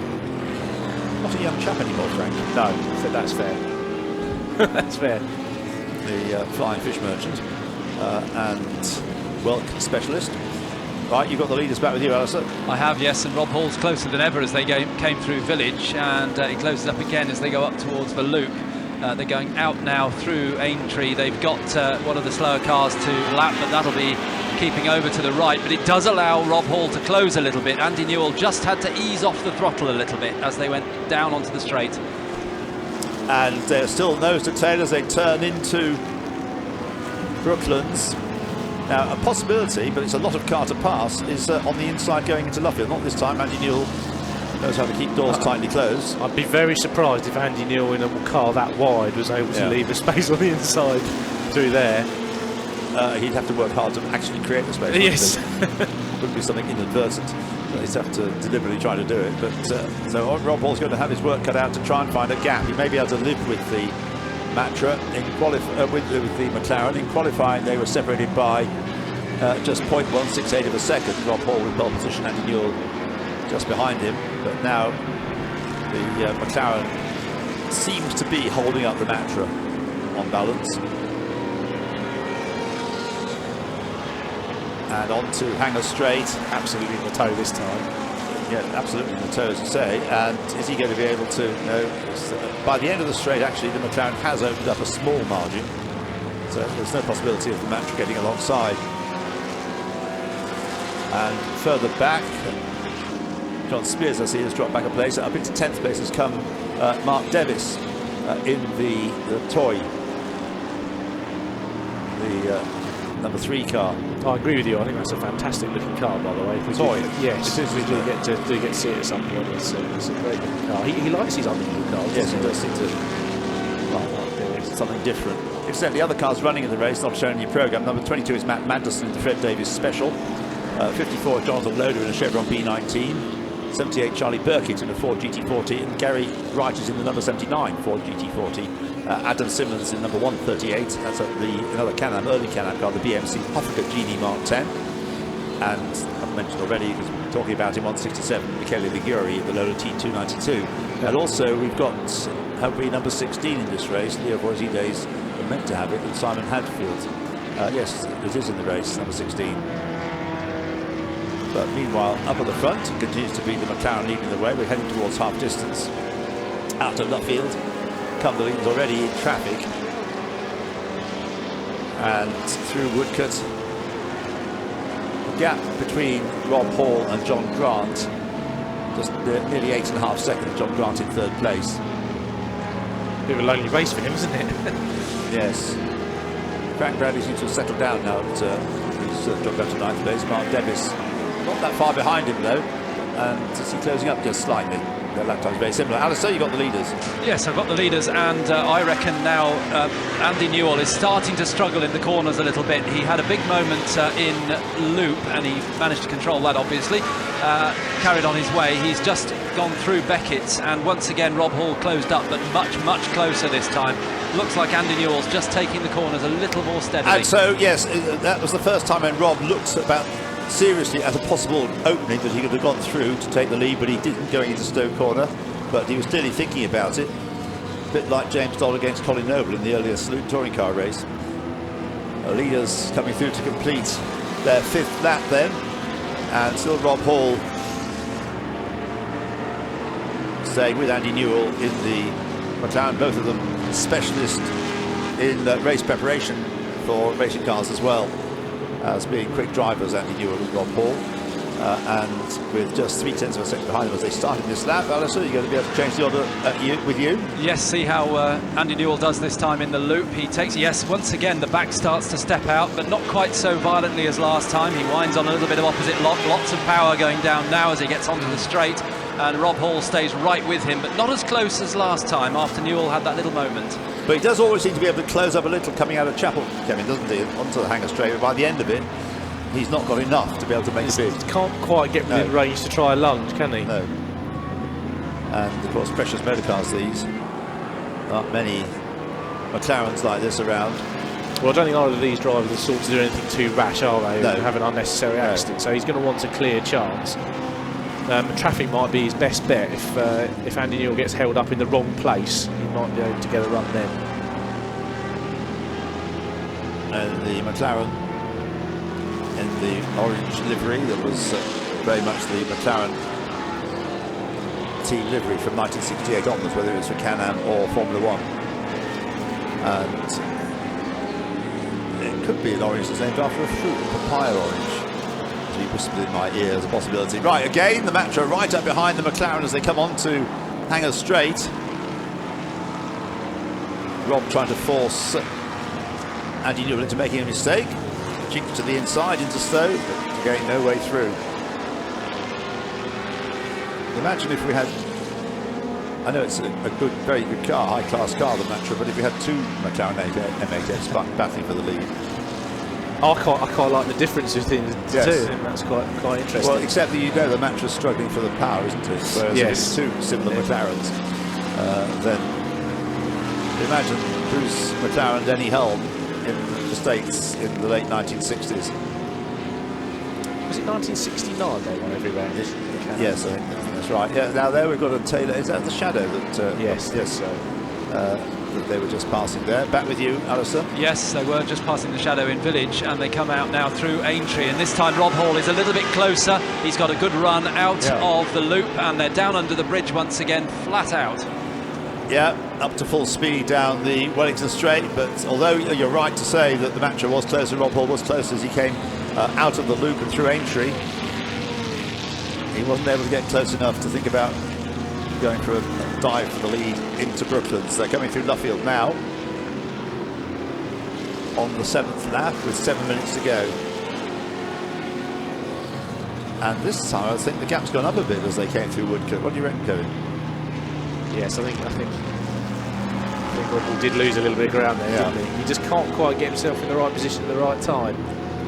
Well, they've passed a tail ender. They're back with you, Alistair, at Beckett's. Yes, they are, and into Beckett's they go. Very, very similar, as you said earlier, to the was it the Super Touring race we had, where we had 2 drivers like this, but about what 3 times the power, I suppose, in these cars as they come out onto the hangar straight once again.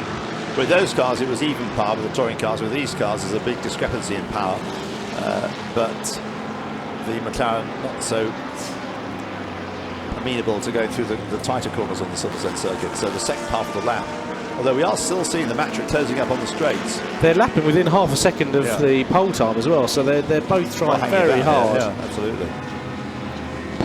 So out of club corner to complete the 7th lap, and still it's serious growth.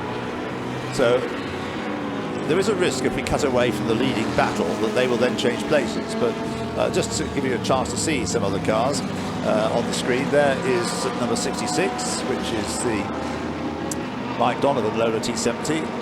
Mike very enjoys racing his historic cars in 9th place. Back with you, Alistair. Yes, I thought we were.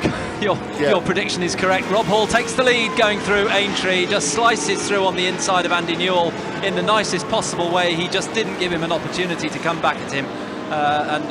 No touching, of course. But he's coming back at him now, going into Brooklands. They're side by side. The McLaren on the inside line, the Matra on the outside line. They've got through the left-hander at Brooklands, now to the right-hander at Lovefield, and Rob Hall able to hang on to the lead that he's just taken, but Andy Newell certainly was fighting back and using the grunt of the McLaren down the Wellington straight. You might see a replay of that. I think they kissed there. I think at Brooklands, I think there may have been a little nudge. Well, you can't really blame them for that. That wasn't deliberate, was it? It wasn't. When in fairness, they don't have an awful lot of space left when you get those 2 cars side by side. Exactly. So Rob Hall, now that he's got the lead, and for the moment anyway, until they get to the hangar straight, the McLaren's dropping back a little bit. Alistair? Yes, into Beckett's. The roles reversed now, and Rob Hall trying to do everything he can to maintain the advantage through the section of the track that is a little bit quicker, and as he goes out through Chapel Curve onto the hangar straight, Andy Newell will now be looking for every bit of power he's got. Now, is he going to have enough power? He's getting closer, he's getting closer. Is he going to pull out and have a go as they go into Stoke Corner, as they get to the end of the straight? No, not this time. But he certainly was edging up onto the Matra, and you felt with that car, unlike how it was when they were the other way round, the McLaren does have a chance, if he can get close enough coming out of Chapel Curve onto Hangar Straight, of getting the lead back. Be interesting to see what lap time Rob Hall can do now. Will we see him get into the 58s, which is what he was, and Andy Newell runs wide out of club as well. He knows he's got to stay with him through this next tight section. Otherwise, the match will just start to creep out of range. So the gap was a second as they come back towards you, Alistair. We've got just under 4 minutes to go, 3 3/4 minutes. Yep, and they're catching a group of 4 slower cars. Whether this will give Andy Newell an opportunity to come back at Rob Hall, but as soon as Rob Hall's got by the big McLaren, he has started to open the gap quite significantly now as they go down under the bridge. Into back markers. Here's a replay coming up of how the lead changed through the loop into Aintree, and yeah, it was a good move that by Rob Hall, wasn't it? Just saw his chance slightly open, and this is the attempt to retake the place, coming down to Brooklands on the inside. Andy Newell got the line and into the corner, but Rob Hall sat it out with him in the Matra all the way through the corner on the outside line, through the left-hander at Brooklands into the right-hander at Lovefield, and the McLaren was, I'm afraid, dumped down to second place. Meanwhile, back at the front, it's just going through the McLaren, that is, in second place through Copse Corner and heading up towards you, Alistair. Yeah, and Rob Hall makes his way past one slower car, but another one doesn't make it easy at all. No. And he has to drop back in behind. He now tries round the outside at Beckett's, and I think this time the slower car has seen him and he's gone through there, but that's given Andy Newell a half a chance, but there's a fair gap between them. It is a fair gap now, isn't it? Yes. I think Alistair was right earlier on. He talked about the tyres and the rubber. I think Rob Newell is... Andy Newell, sorry, he's struggling more and more, and I think that's why the match got a run in. He just could not get the power down out the loop, and now he's struggling more and more. As you saw, yes, that's right. So that it was a whiter cellar, wasn't it, that they're having difficulty lapping? The leader comes into club corner for the 10th time. We've got time for their pace. Marginal whether we get another lap. I think this is going to be the last lap, and a change there. There's the toy as the toy goes through. Spectacular looking car that. Mark Davis getting ahead of Mike Donovan in the number 66 Lola T70 Mark III GT, and ahead of them is Frank Bradley in the big March. So number 3, Mark Davis, going off in pursuit of Frank Bradley in the March 717. What a huge car that is, isn't it? Looks even bigger than the McLaren. It does. The March 717. Type numbers to give away for the year. 1971 car, that. He's being caught, isn't he? Because yes. Mark Davis has actually come towards those two. So you've got them. Frank Bradley and co.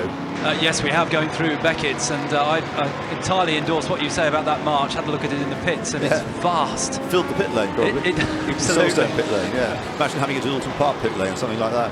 But here it is onto the, onto the straight, onto Hanger Straight.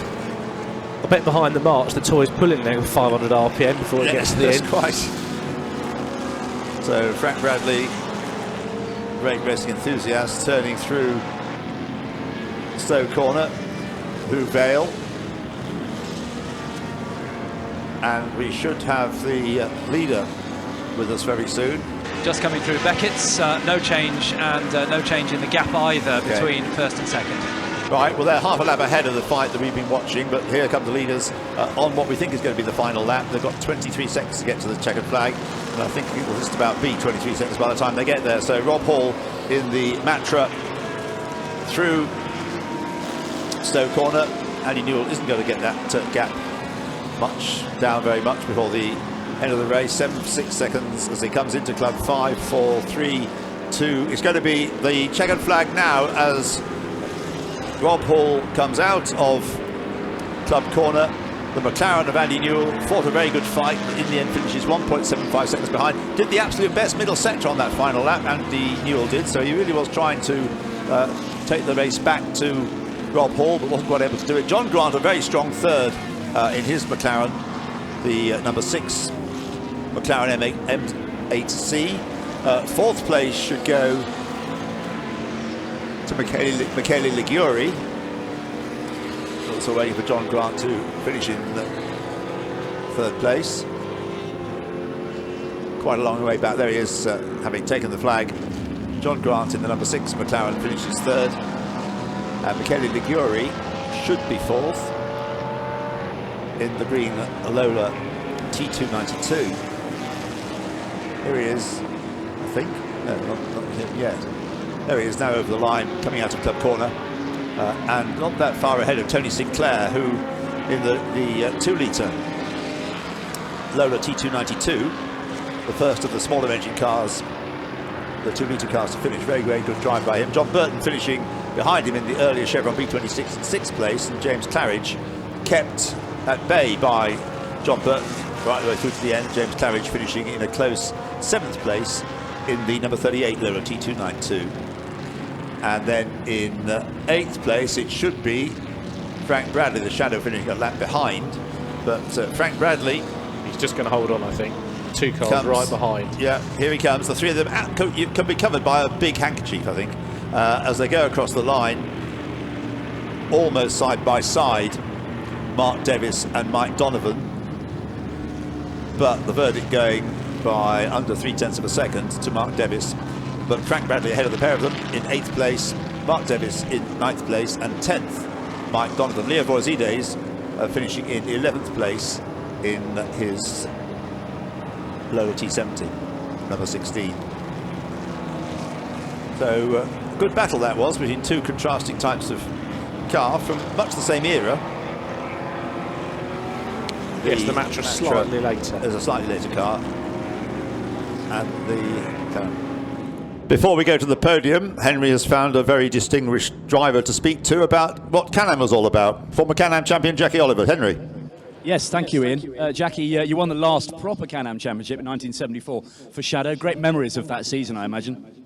Well, it was. I mean, I started doing it in '69 with a titanium car, then with Shadow through to '74.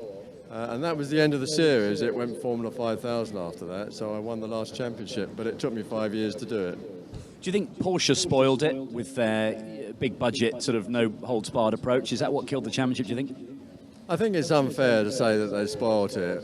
It was an unlimited formula. As long as it had 2 seats and the wheels were covered, you could do whatever you want. and which is almost a formula that someone's going to dominate because there wasn't any level playing field. So first it was Lola, then it was McLaren, then it was Porsche, and then it was Shadow. And they dominate it, as Mercedes are now with Lewis Hamilton and Rosberg. I think it's difficult to compute just how powerful and fast these things were 40, 50 years ago. Well, to give you some idea, when I started, I had a 6-litre engine in, and when I finished in 74, I had a 9-litre engine, producing 850 bhp and 800 foot-pounds of torque. So, I mean, you only needed 2 gears, you'd pull for any stage. And that was a massive amount of horsepower with very big tyres that allowed you to have big wings and a lot of downforce, but a lot of drag as well. So they're very powerful cars, and they used to shake the ground as 14 left the grid. So it was very spectacular. How on earth did you modulate the throttle with so much capacity and so much power, particularly if it was wet? Well, power is related to grip, and grip is related to how big the tyres are and how much downforce you've got. So you remember the Mansell days in Formula One. You had ground effect cars, and Mansell was very high up body power. So, I mean, he could manage a lot of power with those turbo cars because they had the downforce. Quick word about Formula One. You were involved for many, many years. You owned and ran Arrows for a long, long time.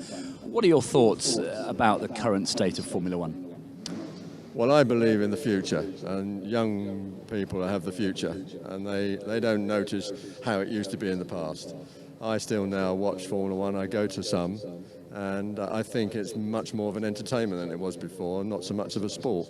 And I think the complaint is to say that you're losing some of the sporting element of Formula One, but you've replaced it by lifestyle and entertainment, great TV, onboard cameras, drag reduction system, which means you get passing. So I think it's a greater show, and still the driver counts. Yeah, I think that's right, isn't it? They've concentrated on the show, but the racing and the technology is perhaps not what we want. I look at it now, and I couldn't have possibly talked to someone on the telephone while I was driving the car, and I couldn't handle the 20 buttons on the steering wheel. So the young guys have got a skill that none of us possessed in the past. Okay, great to talk to you, Jackie. Stick around because you're going to be presenting the trophies. We will do Inter-Series first. In third place, Tony Sinclair in the Lola T292. Second in the Lola, also a T292, Michele Liguri.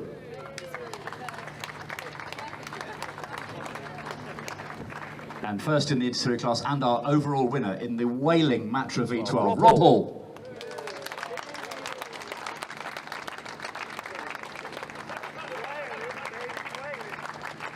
And I would like to call on 1974 Can-Am champion with Shadow, Jackie Oliver, to do the presentation. First of all, third place to Tony Sinclair.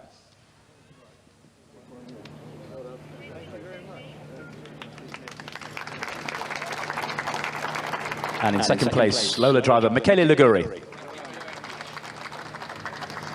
Our Inter-Series class winner and our overall winner, Rob Hall, in the Matra MS670. Just got time to have a quick word with our class winner, Rob. You made him work for it, didn't you? That's the whole idea. Yeah, it's a bit rude, that orange thing, but yeah, that was good. I enjoyed that. It couldn't see a lot when I was behind it, couldn't hear a lot, but yeah, it was good. Was it power versus handling, do you think? Yeah. It swings and roundabouts, but it obviously got the jump on me on the start, and yeah, I enjoyed that. Perfect. Well done, Rob. Thank you very much indeed. Our Inter-Series class winners, ladies and gentlemen, Tony Sinclair, Michele Liguri and Rob Hall.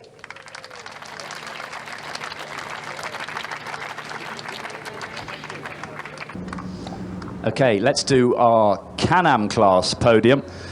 In third place in the ferocious march, Frank Bradley.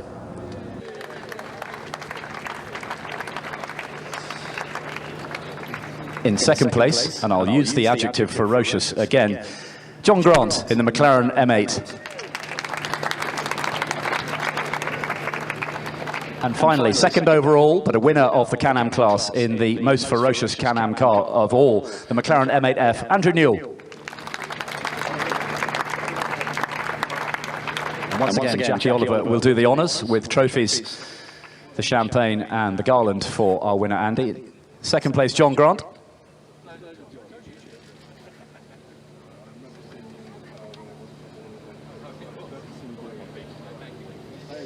And our winner in that outrageous orange McLaren M8F, Andy Newell. And Andy, can you stick the garland on, and then we'll get some photos. Jackie's not done his job properly, but we'll let him off because he's tremendously important. Some quick photos. I will dive in and have a quick word. Frank, that march is, well, outrageous. Yeah, it's an animal, but I couldn't get it around slow corners, but it's a lovely car and it's great fun, and this is entertainment, it's what it should be. Can-Am cars are wonderful. Let's have more of them, please. What's it like to drive? I mean, it's got a huge grunt, but it's very big, isn't it? It's very big. It's nearly as good as making love, but it's not quite as good, I'm afraid, because you can't do it so often, but it's a fantastic car. It's lovely. They're just lovely cars to drive, but they just need loving, that's all. That's the quote of the weekend. I'll move on. Thank you, Frank. John, are you struggling with that? No, I'm not. Don't get that on my microphone, will you? Certainly not, no. A little bit lonely for you. Andy and Rob were up the road, but you were pressing on. Well, no, this is just a marketing demonstration for me. I wasn't racing at all because I couldn't keep up with the buggers, really. But you're flying the BRDC flag, aren't you? Absolutely, yes. And doesn't the circuit look great today? Everybody, great to see everybody here. Fantastic crowds, great organisation, great event. Well done to Goose, Mr. Here. Mr. Wrigley. Here. Great, but great event, and it's lovely to see these big cars out again. Thank you, John. Andy, that was quite a scrap. Yeah, it was a proper duster, wasn't it? That's what it's all about, really. It was great, though. Rob and I have been racing since late teens in Formula Fords. We started together, and he gave me enough room and I gave him enough room, and it was a proper race, and that's what it's all about, so it was good. Couple of pros in real cars. Real cars. Very good, well done. Our top three finishers in the Can-Am class then: Frank Bradley, John Grant and Andy Newell. Our dear friend Henry Hope Frost there interviewing the winners on the podium, a much missed face on the historic motor racing scene. Let's go back now to 2017 when we celebrated the 25th anniversary of Nigel Mansell's championship victory and his win at Silverstone. The Williams FW14B took centre stage for some demo laps, and we're about to hear from Sonia Whitehouse, who attended that year, why this was particularly poignant for her. Silverstone Classics, best year's got to be 2017 because of this car. We bought tickets for my dad for Father's Day, and we told him that Williams had announced that they were bringing Red 5, which is the car that Nigel Mansell brought home to victory in 1992. My dad's favourite year, because it's the first year I got to go with him. So we got all organised to go. Unfortunately, Dad passed away 27th of June, so I had to go with my husband on my own, and this car was there. I had my leg in plaster, which was great fun because I couldn't get into the garage to see her, so I ended up propped up on the tyres out front. Husband went in, did some pictures, had a chat with one of the mechanics. Next thing I know, I've got a mechanic coming out, chatting to me, picking up a tyre and taking me through to the back of Red 5. So we get to stand right behind her as they crank her up to go on her lap. If you watch the video, you'll hear her go.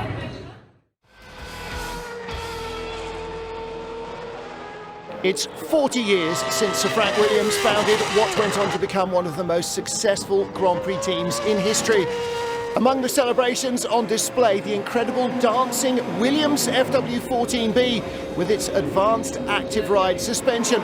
This is the car that Nigel Mansell won in here at Silverstone 25 years ago on his way to the world title.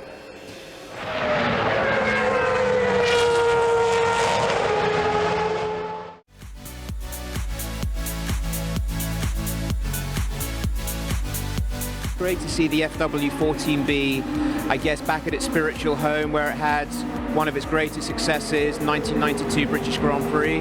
The one great thing about racing cars, any type of car, they should be shared, they should be enjoyed, and a car like this, it really belongs on track. So, favourite moments from 30 years of the Silverstone Classic? Well, I've been really lucky because many of those I've been involved with. Initially in charge of the Ministry of Fun for Silverstone TV with zip wires, wall of death, helicopters, all sorts of fun things. So I have a lot of great memories, but the standout memory for me is actually on my office wall just behind me. because in 2012 there was a celebrity race, loads of celebrities, A-list celebrities, including JK from Jamiroquai, Brian Johnson from AC/DC. I'm a big AC/DC fan. I first went to see them in 1982, so proper fan.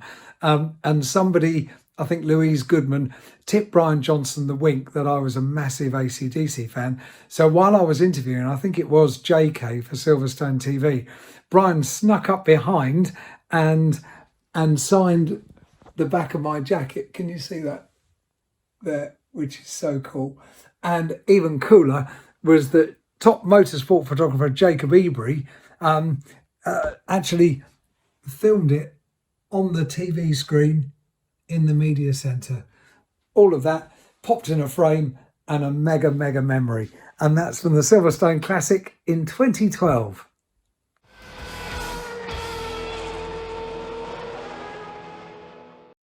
Well, I'm standing down here by the line of Morgans that are about to go out on circuit, and of course earlier on, it wasn't too long ago that we had our qualifying session for the celebrity race. Let me just go over here because I've kind of made friends with Kelvin. Are you okay, Kelvin? Are you in the zone? Yeah, I'm a little bit nervous, but I'm in the zone, focused. Okay, what have you done between qualifying and now? Anything to the car or not? No, I've not done anything to the car, I think. Get back in the car and off you go. Very good. Thank you, Kelvin. Thanks for having a quick chat to us. Let me continue to walk down the line. Here he is. Look at his little face in the helmet. You can't wait to get racing, can you, Brian Johnson? How are you doing, kidder? Very well. I'm made up just to be talking to you today, and you're made up to be on the Grand Prix circuit here at Silverstone. Sorry, say again? You're just made up to be on the Grand Prix circuit at Silverstone. Thank you very much indeed, me son. Now I just got to catch this fella in front. He must be on nitrous or something. That's a bit of a worry, isn't it? Well, 11 seconds faster than the rest of the field is unbelievable. It's not right. Are you racing again later on as well? Tomorrow. Yeah, tomorrow. Got another one to look forward to. Great to see you. Brian Johnson, frontman of the legendary AC/DC. And if you want any facts during the race about AC/DC, I first saw them in 1980, Titch, when Brian Johnson was on his first ever tour with AC/DC. Did I really? Okay, I'm just hearing in my ear that I ignored Roberto Moreno. Is he the gentleman that's got his back to me at the moment with a picture? It is Roberto. Goodness me, I walked straight past you. I'm so sorry. How are you? You'd never stop smiling. The problem is I had my hat on, so you didn't see I didn't have any hair. When I see the head, I know. Now, are you helping out, Brian? Well, we're racing together tomorrow, the World Classic car, and Brian's giving me some tips, actually. Oh, is he? Yeah, he's a wily old fox, isn't he? This is a bit of a different machine, though, isn't it? Indeed, and he's having good fun, and it's good practice for him. He hasn't done much laps in the circuit, so this is very good for us tomorrow. Hey, Roberto, what an event as well, the Silverstone Classic. I always wanted to come here, but there's always something else to do in the same weekend. Finally, I made it here, and I'm so impressed of it. It was worthwhile stopping here before going home to America to be here and be part of it. Okay, Roberto, thank you very much indeed. Lovely to see you. Always a pleasure to have a chat to you. Let me try and get down as many of these as I possibly can. Steve Bull, how was qualifying earlier on? It was not too bad, mate, to be fair. A bit nerve-wracking, but I'm not glad to do it again. Are you nervous about the race? Yes, I'm very nervous, and we've never done this thing before, so I was going to get my head down and have a good go. It's a whole new experience, isn't it? All new. I'd rather be kicking a ball than driving this car, trust me. You just stay safe and enjoy. Very good. Let's see if we can continue down the order. Brendan. And we've got Brendan Cole down here. Jonathan, take me to him. Where is he? Because here he is. So we said earlier on that Brendan had a bit of a moment earlier on. A little moment. It's yes. mega to see you back here. Unfortunately, you've hurt your leg, but apart from that, you're a-okay. I am okay, thank you very much. A little bit shaken, but that's motorsport. We live and learn. Hopefully, these guys will go out and have a nice, clean race and enjoy what this day's all about. Well, it's fantastic. I know the whole of Silverstone very happy to see you back and on your feet. Well, kind of, sort of. Kind of limping along. Yeah, kind of. to lend your support to the rest of them. In one piece. Brendan Cole, thank you very much indeed. Let me get back to the line of cars. How long have we got? Engines are beginning to fire up. Now, who didn't we speak to earlier on? How far did we get? I did just walk past Patrick Stewart. Patrick, it's lovely to see you here at Silverstone. You're no stranger to Silverstone, though, are you?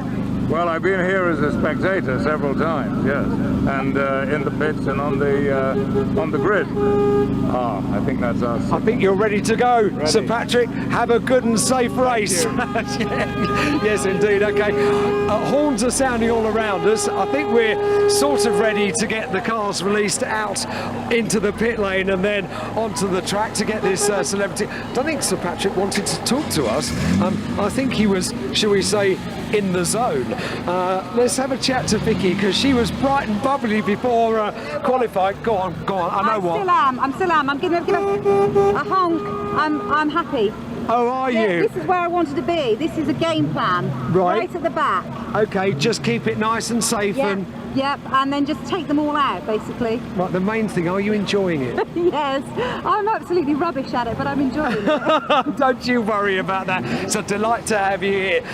Good to have a chat to Vicky. Hang on, let me talk to well, those of you that remember EastEnders and Mandy. Nicola is down here. Nicola, sorry, I didn't realise how little you are, but you're ever so diddy in a big car like this. I am. I don't think the people that make these cars made them for someone quite so diddy as me. No. However, are you enjoying yourself? I'm having a great day, yeah, it's wonderful. Good girl, excellent. Have a safe race, won't you? Nicola Stapleton down here in the number 11 car. And when I say she's diddy, I have to be honest, I'm not the biggest chap, and she really is teeny. And the car, the driver's seat is as far forward as it can possibly be. Nicola's about to be released out onto the circuit, and I think she's ready to go. Everyone, her supporters, bit of a jerky start there. I suppose I can say it now because she's gone. She stalled it earlier on here in the assembly area, but still, there you go. She's only got diddy legs. So all the cars are down the pit lane, out onto the circuit. This is going to be a beauty to watch, everyone. The Silverstone Classic, powered by the AA Celebrity Race. Let's go and join our commentary team. Chris Hartley, and in the main box, Ian Titchmarsh. Thanks very much, Alan. Well, the car's making their way down the pit lane, and it'll be a rolling start for this race. And they'll line up on the grid based on their qualifying times. You are the gather from Brian Johnson. There's one guy who's going to, unless something strange happens, dominate the race. Kelvin Fletcher, who's done a little bit of mini racing in the Mighty Mini series, which is for the old type of mini, the minis from the early 1990s, basically. And he's had a couple of races in that. Chris, in fact, saw that. We'll go back to Chris about that in a moment. But Kelvin went round in 2:33.342 seconds, 10.6 seconds quicker than Tony Hurst in car number 8, who'll line up on the front row beside him. At least they'll form up on the front row beside, because it will be a rolling start. So the front row is number 6, Kelvin Fletcher, and number 8, Tony Hurst. On row 2, we've got Brian Johnson in the number 9 car, and he and JK were having quite a little, it's quite a scrap, but not quite right, but they were very evenly matched, let's put it that way. They circulated together during the qualifying session earlier. Brian Johnson ended up just the quicker at 2:44.359, just 0.7 of a second quicker than JK in the number 10 car. So 9 and 10 is row 2. Row 3 has on it number 3, Steve Bull. And he has alongside him number 1, Heston Blumenthal, who did this race last year, but it was again also run with Morgans. 3 and 1 on row 3. The 4th row, number 14, is Comedy Dave Vitti, and his qualifying time 2:56.762. We've got really 2 or 3 groups. If you put Kelvin Fletcher into one group, and we've got Tony Hurst and Brian Johnson, JK, and Steve Bull, Heston Blumenthal in the next group, and then the next lot really tailing off a bit. Dave Vitti could get on terms with them, and number 14 on the left-hand side of row 4.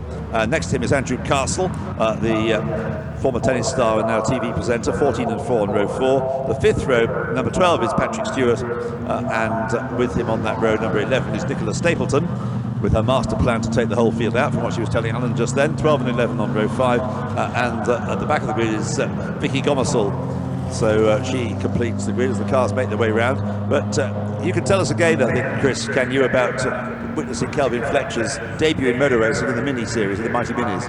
Yeah, that's right. It's his first season in the Mighty Mini Championship, and he came into it as a novice. I think he's off novice plates now. He's done the season. They're halfway into their year, and he's already been pretty spectacular in that against some very seasoned drivers within the championship. You know, the car and the circuit's a lot better than him. He's already been on the podium several times. He's getting very close to being a winner, and he's second in the championship, and a very close second in the championship as well, and getting a bit of useful practice in here actually, because the next round's in Silverstone, albeit around the national circuit in a few weeks' time. So he's a very impressive driver. And Minis is not a championship which is easy to dominate, as you know, because they're so evenly matched, those cars. So evenly matched, and of course very different proposition from the Morgan front-wheel drive little boxes, and the Mighty Mini Championship is cars that are very little different from the basic road-going specifications. Also the Super Mighty Minis, as you mentioned earlier on, which is for slightly breathed-upon minis, but the way he was going in the Morgan in qualifying earlier on today was mightily impressive. So having built him up, well, the proof of the pudding at the moment is in the eating from qualifying, that he's nearly 11 seconds, over 10.5 seconds quicker than anybody else. So I think what we'll be probably doing is focusing on what's going on behind, whilst Kelvin just gets on out in front and dominates the race. Because he really is, as I say, a different league from what Chris and I have been seeing, a different league from everybody else. So he's in the number 6 car. Tony Hurst in the number 8 car will start. They've been given strict instructions about how the start procedure should go. Don't do a Frank Rathall and jump the start. Coming out of club corner now. Allow the other guy on the front row to get up alongside you. It's a bit of a raggedy start, but let's not worry too much. The cars then come up towards the first corner to Abbey. So they're away, turning into Abbey for the first time already. Kelvin Fletcher, who knows he doesn't really have to exert himself because he's just going to use his superior speed and capability in a racing car to draw out in front.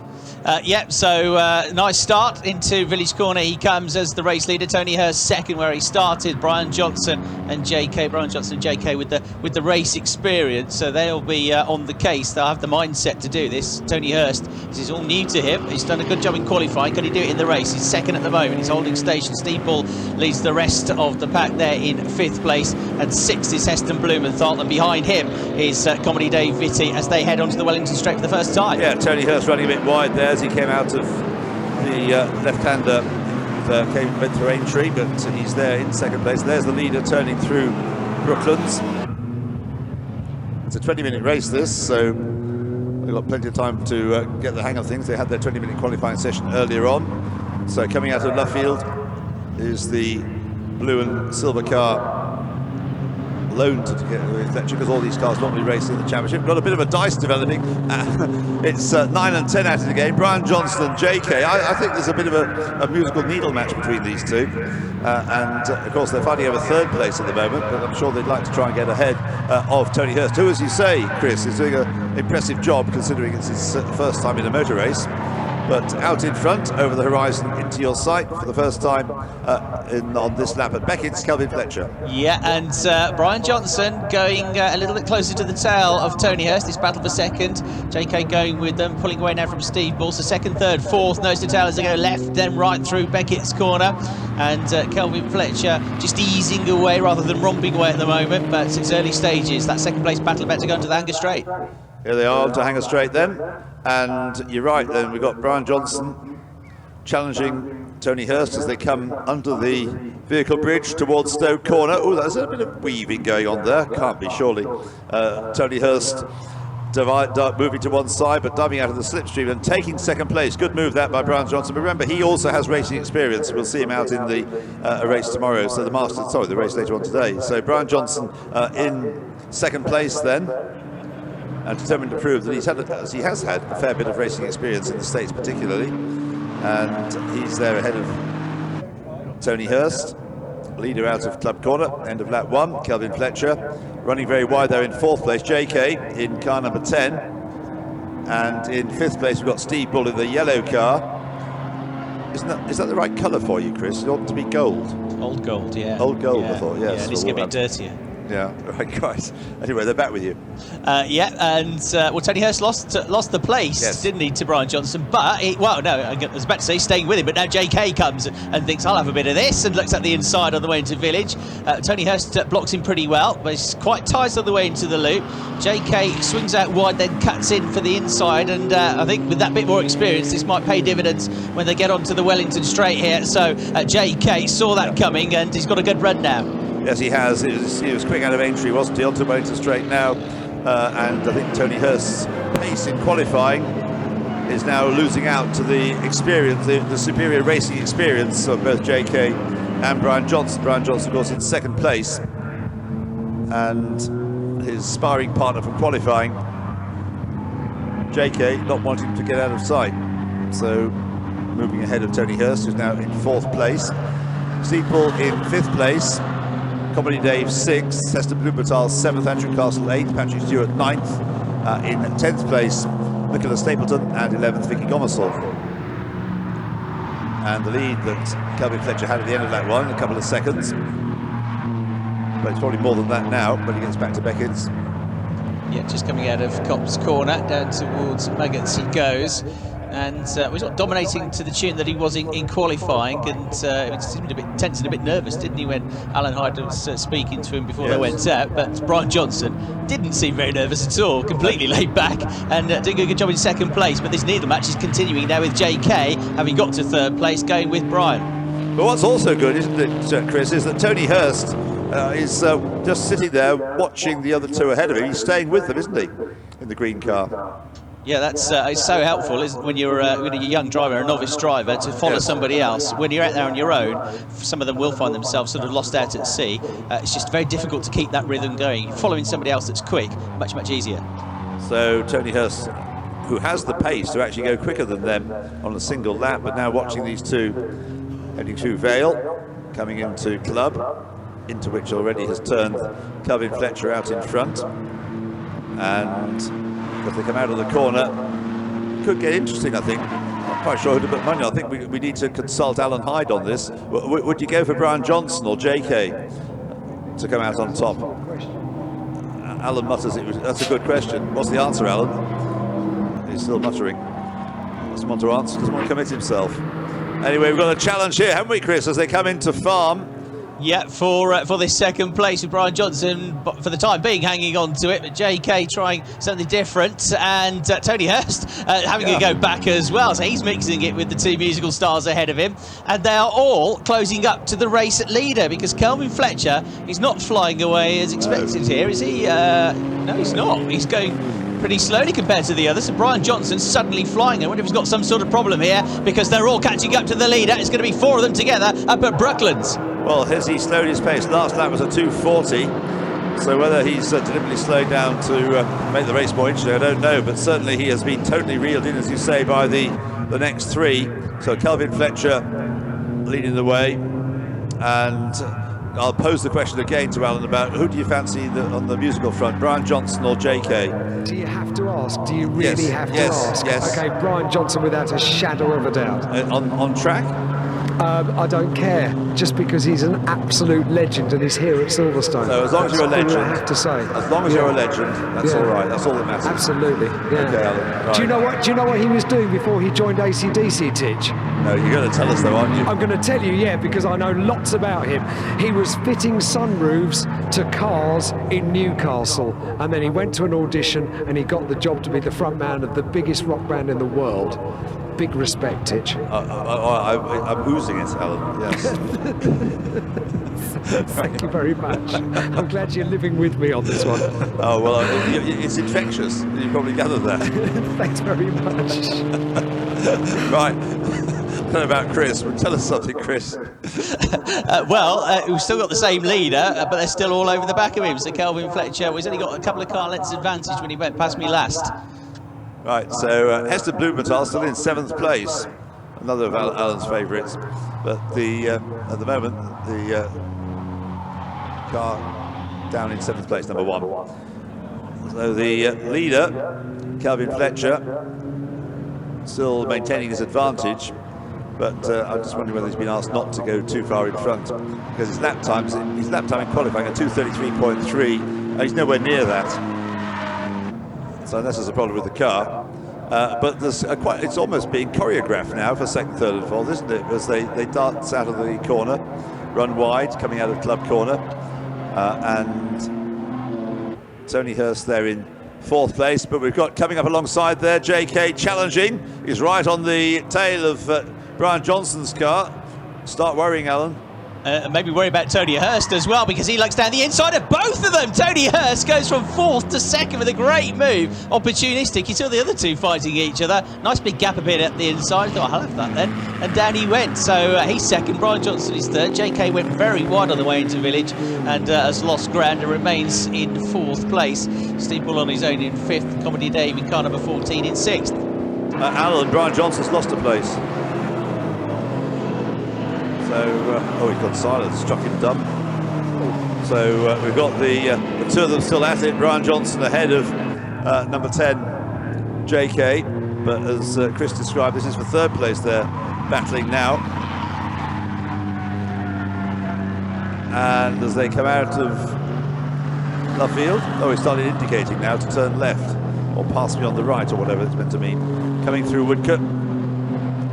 And getting away, I think, is Tony Hurst, isn't he? Well, you'll see them shortly.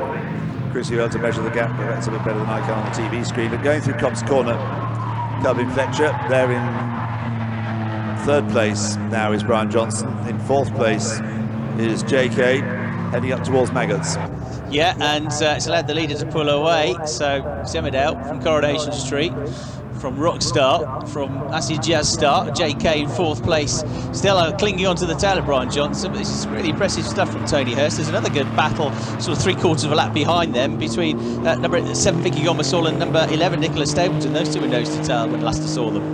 So two girls, all the girls together then at the tail end. The leader on Hanger Straight, then the Green Machine in second place, now once more up into second place of Tony Hurst. And still it is Brian Johnson and JK. Inseparable they are, as long as they don't make absolute contact, coming into Stowe Corner and into Vale. I think it's fair to say, Chris, isn't it, all the way through it's been, so far, of the two of them, Brian Johnson in front. Yeah, he looks controlled, doesn't he? And he's got that little bit more experience around this track this weekend as well, because he's racing in the Masters race as well. And JK trying on the left, trying on the right, but of course these cars are very similar in their performance. But I think JK's done it this time as they come into Abbey. He's got through on the inside and taken the place. Yes, so for the first time, I think we've got JK ahead of Brian Johnson, who's now down into fourth place. And Alan will have even less to say for himself now, I think. But Brian Johnson in fourth. Fifth, having a lonely race, is Steve Bull.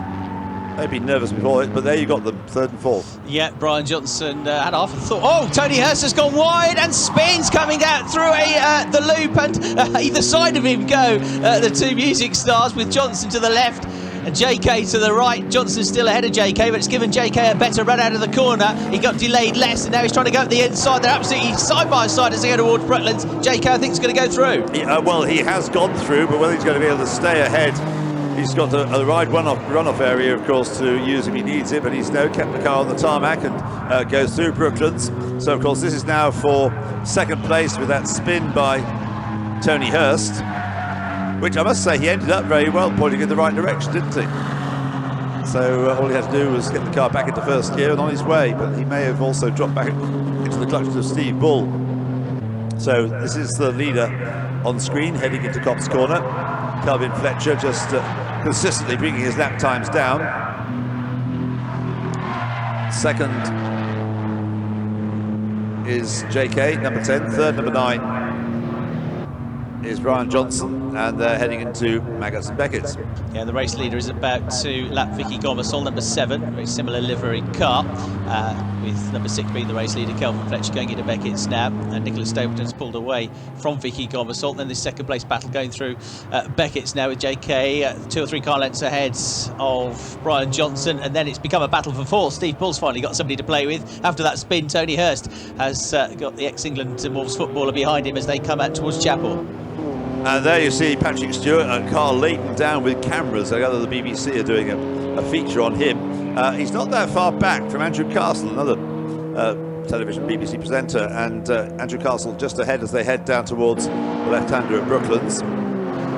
But out in front continues to be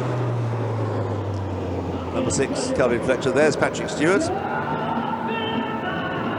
turning through Brooklands and heading up towards Luffield in his pursuit of the car of Andrew Castle. Leader through with JK now getting away. JK certainly pulling away from Brian Johnson. They have just now lapped number 11 Nicola Stapleton, having previously lapped Vicky Gomersall. And I would say that it seems to me that Steve Bull is getting increasingly confident. So you better start rooting for him, Chris. He's closer to Tony Hurst, I think. Yeah, and obviously we've decided if there are any penalties, he's going to be taking them later on. Now, JK looked quick at the start of this lap. Looked like he might be closing up to the race leader, but Kelvin Fletcher's just got the hammer down as he went out through the loop at Aintree. I think it's pulled back away again. Both indicators, all the hazards going now, and Tony Hurst's got, which probably knocked when he had his spin, which, as you say, recovered well from, but he has started to pull back away from Steve Bull, who's there in 5th place. Company Dave, a lonesome 6 just coming into the loop. Yeah, we've got 5 3/4 minutes to go, and Andrew Castle there with Patrick Stewart behind him will probably be caught before the end, will they? Coming down to Stoke Corner. And here we are. I reckon, well, tell me what you think. I think that Steve Bull is closing up on Steve Hurst, on Tony Hurst, I mean. Or is it a slower car? Perhaps not. I see, he certainly dropped back coming through. No, you're right, he has dropped back. Hazard warning lights now operating on Tony Hurst's car, whether it's a warning to others. And behind him is Steve Bull, making his way through Copse Corner. And JK is much closer to the tail of the race leader as they go into Beckett's now. So I did think he's looked like he's made a good start to the lap. The gap's open and closed a little bit, but it's much closer now. And within a second of the race leader, he goes onto the Hanger Straight. Well, last time around, the personal best lap for JK was done, but Kelvin Fletcher, JK, the special request of Alan Hyde, who's gone up to race control and said, look, you've got to give this guy JK, he's beating my man Brian Johnson, give him a penalty. So he's got a penalty. So car number 10 has a 5-second penalty for exceeding the track limits, and so that puts Brian Johnson, in fact, into 2nd place, even if on the road he's running in 3rd place. And running very wide there as he came out of Club Corner. We've got time for 2 more laps, I would say, and I think he may well be about to lose the lead because we've got JK coming up alongside him. Now, JK does have, as I say, a penalty, I think I'm right in saying. Just see what the screen does when it adjusts itself now. So Kelvin Fletcher was leading, but is now down to 2nd place. JK is demoted with his penalty down to 3rd place, even though he looks to be in the lead of the race. Yeah, it's going to be a bit cruel, isn't it? He's all smiles at the moment because he just thinks he's got the lead of the race with that move. I wouldn't be the one to tell him when he gets in that he hasn't actually won it, but we'll wait and see. He runs a little bit wide. He might not win it on the road yet anyway because Kelvin Fletcher is hanging on to him. As you say, slightly odd this that Kelvin was so much quicker in qualifying than the others, and it's not been the case in the race. Brian Johnson goes onto the straight, and will it possibly, I don't think by the time we get to the end of the race JK will drop back behind Tony Hurst really because he's quite a way in front already. Well, at the moment JK is in 3rd place, but he won't drop, as you say, behind Tony Hurst. No, he'll be on the podium, but the way things are looking at the moment, 3rd rather than 1st or 2nd. So the 2 of them running nose to tail. They'll have 1 more lap after this one, and it is on the road then, JK leading, but being challenged as they come out of Woodcote Corner onto the National Pit Straight by Kelvin Fletcher. Would like to get that lead back. I think he's going to succeed in doing so as they go into Copse Corner. Yes, he has. He's gone back ahead of JK. So Kelvin Fletcher, who led at the start of the lap, has passed. and is back in front as they come back over the brow of Maggots into Beckett's. Into Beckett's, yeah, absolutely right. Around about 2 car lengths between the pair of them. Number 6, Kelvin Fletcher, the Emedal start, working the wheel on the way to Beckett's corner now. JK carrying a bit more speed through the first part of it, then takes too tight a line on the way to the second part, whereas Kelvin Fletcher allows the car to flow more rhythmically through there and pulls away on the exit. So the gap opens up a little bit as they go through Chapel. It's almost as if Kelvin Fletcher's now decided to get on with the job rather than hang about. His best lap of the race at 2:35.1. His best lap in qualifying was a 2:33. So he's lapping about 2 seconds slower in the race than he was in qualifying. He comes into Stoke Corner then with time enough to go through and start one more lap as they go into Vale, the first 2. But JK, I fear because of this 5-second penalty, will find himself demoted to 3rd place, even if he finishes 2nd on the road. Turning into Club then, it is Kelvin Fletcher leading, and coming out of the corner, go through to start his last lap.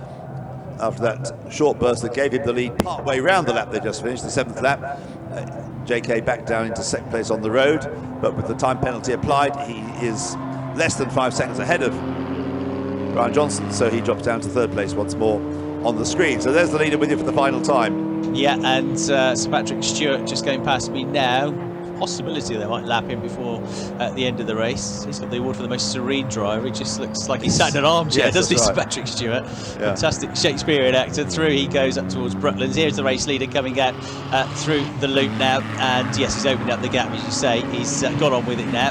Show is over. I'm in business. I want to win this race, and he's pulling away all the time now. It seems from JK, who's got this penalty anyway, and Brian Johnson well within that 10 seconds. They're going to swap around on the podium, and still 4th is Tony Hurst. I think it's Kelvin Fletcher was sandbagging because he's opened up an enormous gap in no time at all, hasn't he? And having predicted it was going to be a dominant race, clearly he was asked not to run away with it, and is not, or wasn't until this final lap. So he comes out of Luffield, Kelvin Fletcher coming through Woodcote and onto the National Pit Straight, with JK still being demoted to 3rd place. There's a 1.9 second difference. He's got to find a 2-second advantage over Brian Johnson to take 2nd place at the checkered flag.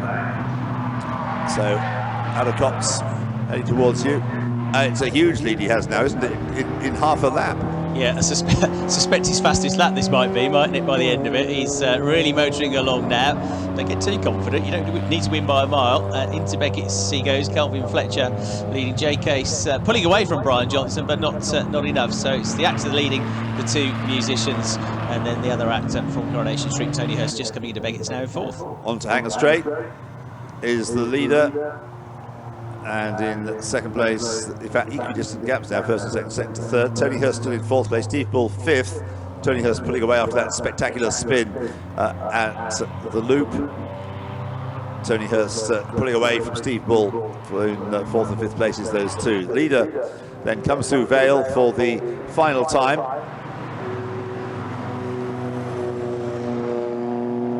And in the number 6, Morgan, it's been an ideal performance, perfect performance by Kelvin Fletcher. Comes out of Luffield, there's the checkered flag, so he wins in pretty convincing style. They're running wide at the end there. Is JK. That's the reason why he's got that 5-second penalty for doing that too much. So JK isn't, in fact, classified 2nd. He gets the 5-second penalty that drops him behind Brian Johnson. So Brian Johnson in 3rd place in car 9. In reality, in 2nd place. In 3rd place, JK. In 4th place, it is number 8, Tony Hurst. In 5th place, number 3, Steve Bull. In 6th place, it should be number 14, Comedy Dave Vitti, yet to come through and take the flag. That's car number 14 we're waiting for. And you're right about what you said, Chris. On the last lap, Kelvin Fletcher did the fastest lap of the race. Already, that was 1.5 seconds quicker than his previous best lap. So Comedy Dave in number 14, the mainly yellow car, comes up to take the flag now. Heston Blumenthal will take 7th in car number 1. One assumes there is the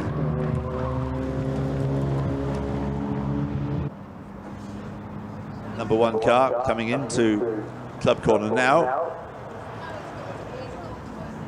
Always reassuring when Heston Blumenthal doesn't overcook it and comes out of the final corner to take the checkered flag. And then number 14 already taking the flag, Dave Vitti. 6th, 7th, Heston Blumenthal. And Andrew Castle undertaking his first ever race in 8th place. Car number 4, yet to come across the line. In the end, holding off Sir Patrick Stewart by 6 seconds or so. And then finishing a lap down, number 11, Nicola Stapleton, and number 7 yet to take the flag, Vicky Gomersall. So 12 there, Sir Patrick Stewart. I know what you mean, Chris, about looking as though he's sitting in an armchair, totally relaxed, and yet to take the flag. Andrew Castle somewhere ahead of him will take the flag ahead before Sir Patrick does. Coming at the moment into Stowe Corner.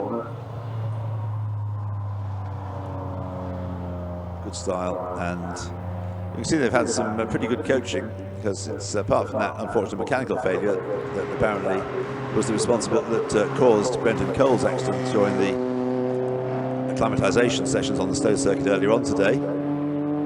It's been a very well conducted affair by all concerned, particularly those drivers who've not raced before. So there is Andrew Castle has already taken 8th place, and Patrick Stewart taking 9th place in number 12. Completes the finishes, and obviously very, very happy just to have done so. Well, we'll have the top 3 making their way to the podium shortly, and we will then have after this the evening break, with the next race scheduled to start at 7:45. But I'm sure Alan will be only too keen to congratulate Brian Johnson on finishing 3rd, but actually 2nd.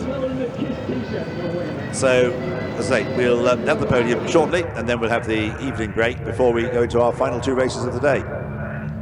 Let's get the podium presentation underway, because we've got a massive crowd in front of the podium, and therefore we're going to get the drivers up on the podium in reverse order. In 3rd place, JK, up onto the podium in 3rd place. In 2nd place, Brian Johnson. And on the top step of the podium, what a victory, Kelvin Fletcher. Well done, guys. Many congratulations. We're about to get the presentation underway, and the man that's dominated the Silverstone Classic Celebrity Challenge for the last couple of years has been Rick Parfitt Jr. He's going to make the presentation to our winner. Come up and join us, Rick, up onto the podium, if you please. A trophy for our winner, a congratulatory handshake for JK. Well done to Brian Johnson, and well done to Kelvin. And we've also got Ian Cunningham, and he's about to make a presentation to our winner from last year. He's about to make the presentation to Rick Parfitt Jr. Go on, up you go, Ian. Well done, congratulations. And our winner this year, Kelvin, will get a wonderful print like this as well. Easy on the foot there, easy on the foot. Rick, have you got the trophy there for our winner? Just down there, behind the nice blonde lady with the blonde hair, and that might be the wrong trophy. No, that's not the trophy that's correct. It's the one that says the 1 on it. That's the one. The nice big silver one. A garland for Rick Parfitt Jr. and a 1st place trophy as well. And the owner of the car will get a trophy as well. Thanks, Rick, for dominating for the last couple of years, getting banned for that reason from this year, and for making the winner's presentation. Now, a very special guest is going to make the presentation to our 2nd and 3rd place drivers. I've got his card here. Can I just read out what it says? He says, "My name is Rafe Walker. I'm 12 years old. I have a brain tumour. Please help me raise money for neurosurgery." And you go to justgiving.com/RafeBrain. And let's welcome Rafe and his sister Clemmy onto the podium to make the presentation to 2nd place Brian Johnson. Well done, guys. Great to have you here. And yeah, Brian Johnson about to receive the 2nd place trophy. Holds it high. Well done to the front man. from the legendary AC/DC. And now the third place trophy, please, Rafe and Clemmy as well, make the presentation to a very cool and calm JK. Well done, JK. Congratulations. Third place trophy in the hands of JK. Now, if we could just ask all three of the drivers to bunch up together on the top step of the podium, a great photo opportunity of all three of them in front of the paparazzi and the girls as well from the Silverstone Classic powered by the AA. Great picture of all three of them. And in a moment, the podium's going to get that much busier because all of our celebrities are here. So let's get them all onto the podium now, please. And a round of applause, please, for all of our drivers taking part in the Silverstone Classic Celebrity Challenge. All of them up. Here we go. Sir Patrick Stewart makes his way up. All of the drivers on the podium. Great atmosphere down here. And of course, Rip Parfitt Jr. has made his presentation and of course is promoting the RPJ Crohn's Foundation charity as well. And it's good to see that we've got Brendan Cole on the podium as well, despite limping a little, bit of a stiff leg after earlier on. So let's have everybody looking towards the front, please. The cameras are ready to pap away. And this is going to make quite a shot for the family album. There we go. Glad to say that Rafe Walker and his sister Clemmy are smiling away on the front of the podium. Great to have them there. And what a fantastic selection of celebs we've got here. A final round of applause, please, for our celebs, for our Silverstone Classic Celebrity Challenge.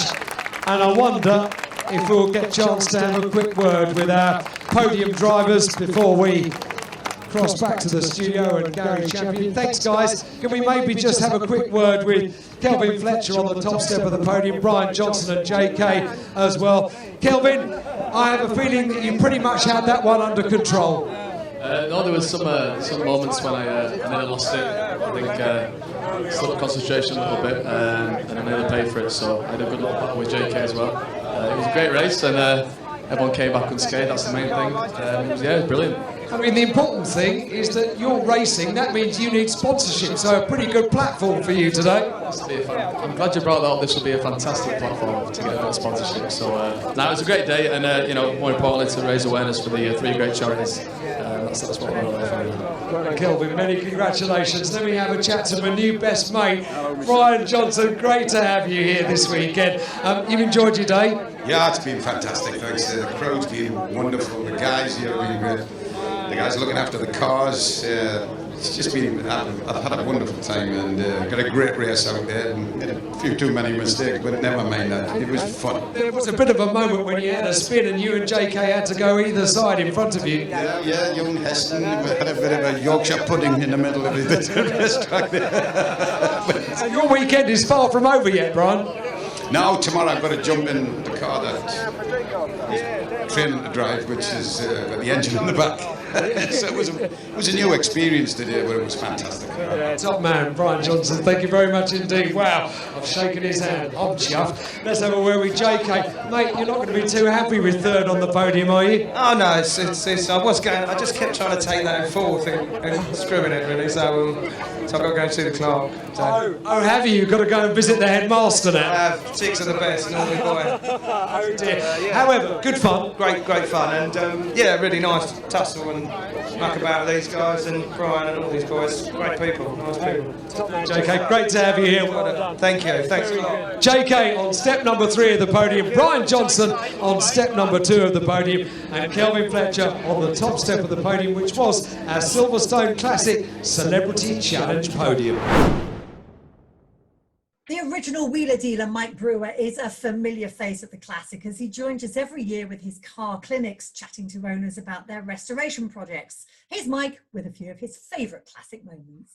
Well, what a shame we can't all gather at the Silverstone Classic to celebrate this amazing anniversary, but I have some very fond memories of what, for me, is the highlight of the year. It's in the summer every year, which I absolutely love. I stand there with the Mike Brewer car clinics and hundreds of people come to get entertained in between the races to come and see me talking about some cars. When I say standing there in the summer, I do believe it was 2014. It rained so hard that the rain was hitting the floor and coming upwards. And every time I went out on stage, I didn't think I'd have nobody to talk to. But fortunately, people turned up under their umbrellas, and it was a very memorable moment. And there's been some others as well. We've had so many cars, amazing owners telling their stories across the stage, all the way from an Austin 7 to Tickford 4 Capris, BMW 3 Series to Aston Martins. But the highlight for me is not really all about the motoring festival in terms of its cars. It's about the people that turn up to come chat to me, to come and see the spectacle of the cars racing on the track and being entertained at the amazing Silverstone Classic. I know this is just temporary this year, and we've put a pause button in everything, but trust me, we'll bring it back next year with an even bigger bang, and I look forward to seeing you all very, very soon. We heard from Ian Titchmarsh yesterday about the epic Formula 2 race at last year's event. The entry was superb, probably the best ever seen anywhere. So we thought we'd bring you this as part of this weekend's collection.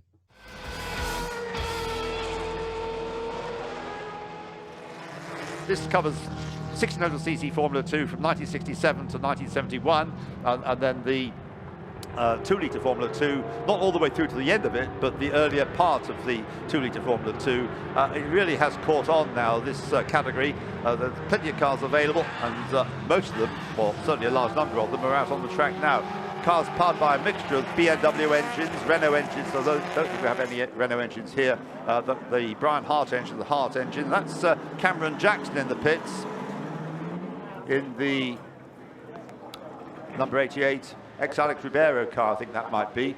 But anyway, it doesn't look as though they're going to be able to take part in the race. So the front of the grid occupied by Matthew Watts in the number 21 March 772, and Darwin Smith from Northern Ireland in the yellow March 722, as opposed to 772. So they get away now, and the cars head up towards Abbey for the first time, and it's the white from pole position, the white march of Matthew Watts that leads, the yellow march of Darwin Smith in second place, but almost runs into the back of Matthew Watts because Matthew was slow through the corner. Now moving up into third place, that's Miles Griffiths, I think, challenging for the lead.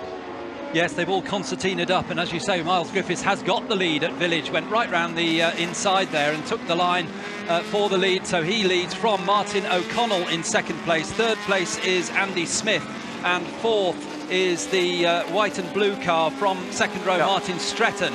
But Matthew Watts that missed his braking point and went wide coming into Village, and that's why he's dropped from being in the lead. Now down to about, as he rejoined, about sixth place. But meanwhile, for the lead, we've got Miles Griffiths in the Ralt in the lead. So Miles Griffiths leads. Mad. As they come through Luffield, getting away then in front, Miles Griffiths in front, and Martin Stretton, of course, also in the mix as well. But that's Martin O'Connell in the Chevron. Martin O'Connell, he knows what the circuit's like because he's already been out in 2 races. So we've got Miles Griffiths leading in the Ralt, Martin O'Connell there in the number 4 Chevron in second place. Up to Beckett's, and as you say, it's Miles Griffiths leads, Martin O'Connell not far behind, just staying far enough behind to be out of the spray, and pulling away from third place Darwin Smith, who has got ahead of Martin Stretton. And then next up is the Andy Smith car. Somebody has got a misfire in amongst there somewhere. Watering the engines somehow. Watering the electrics, absolutely. So down Hanger Straight for the first time into Stowe Corner. There we see the third place car standing out in the spray, the yellow car of Darwin Smith, and the other Smith, of course, number 77 Andrew Smith, a little bit further back at the moment. Leaders coming through Club Corner. There we've got the third place and fourth place cars, with the March 722, the earlier car, holding off Martin Stretton for third place. Miles Griffiths in the Ralt, getting away at the moment from Martin O'Connell. So Miles Griffiths in the Ralt completes that one, leading by 2.7 seconds from Martin O'Connell. Darwin Smith third, number 10. Fourth, Martin Stretton, number 6. Fifth is David Tomlin, going nicely, number 70, fifth place. Sixth is 77, Andrew Smith. In seventh place is Mark Charteris, number 42. In eighth place is 54, which is Mike Wrigley. Then behind Mike Wrigley in ninth place, Neil Fowler, number 89. And in 10th place, number 28, Mark Hazel. Leaders through Aintree. And as you say, it's Miles Griffiths pulling away, but a good battle for third place with Darwin Smith holding off Martin Stretton, and then David Tomlin a bit lonely just ahead of Andy Smith. Andrew. Yeah, Jamie Bradshaw just stopped at the pits. He's retiring. He says it's too dangerous out there. So that's why he's retired. Well, thanks, Andrew. Well, it's bad, but it's not terrible, is it? Well, Martin O'Connell, having not been able to get the lead, is dropping back, and I suspect it's partly because of the spray being thrown at by Miles Griffiths in the lead. And we saw car 18, Neil Fowler had slowed, I think, coming out of the loop. And we've got a car that's gone off, coming out up past the wing pits. And the driver's out of the car. It's on the straight. The car's gone up against the wall, so the driver's out. It's all off the track. The debris that's been—it's a marker ball that's been knocked down, I think. Anyway, the race continues, but yellow flags at the moment, or there were yellow flags on the pit straight. So conditions are certainly tricky. And in period, these cars would have been racing in conditions like this. There's, you can see 89 gaining a place. That's Neil Fowler. He seemed to slow, but he's now picked up pace again. But out in front, Miles Griffiths in the Ralt. He had disappointment with the Lotus 15 that he was sharing with Philip Walker. And a spin there by the chevron. I think that's Mike Wrigley's chevron that's spun. Anyway, he rejoins. But that was a spin here. Darwin Smith through in third place with Martin Stretton right behind him, and Martin closing up and about to make a bid, I think, to take third place. Is he, Alistair? Coming up to Village, yes. Martin goes wide into Village, looking for the outside line. Maybe he'll cut back. No, I think the spray is enough that he just stays behind as they go through the left-hander at the loop. Leaders have gone through, of course. No change in the order, and it's Darwin Smith just ahead of Martin Stretton. But the spray is unbelievable. The cars just disappear in a ball of spray. Yeah, because of these open-wheel, big-wheel cars. Up into fifth place by the end of that second lap was Andrew Smith, ahead of David Tomlin. Mark Charteris still seventh. Neil Fowler, despite seeming to slow partway round the lap, he's there in eighth place, number 89. In ninth place is Mark Hazel, and in 10th place is Glenn Eagling, number 127. In the pits, Andrew? Yeah, in the pits is Peter Micklewright and his ex-James King marked 76B. He hit somebody on the first lap and bent the steering arm, so sadly he's out of the race. Thanks very much. So in 10th place, Dan Eagling going very, very well with the GRD. I'm just looking to see where he was on the grid, because he was on the 10th row.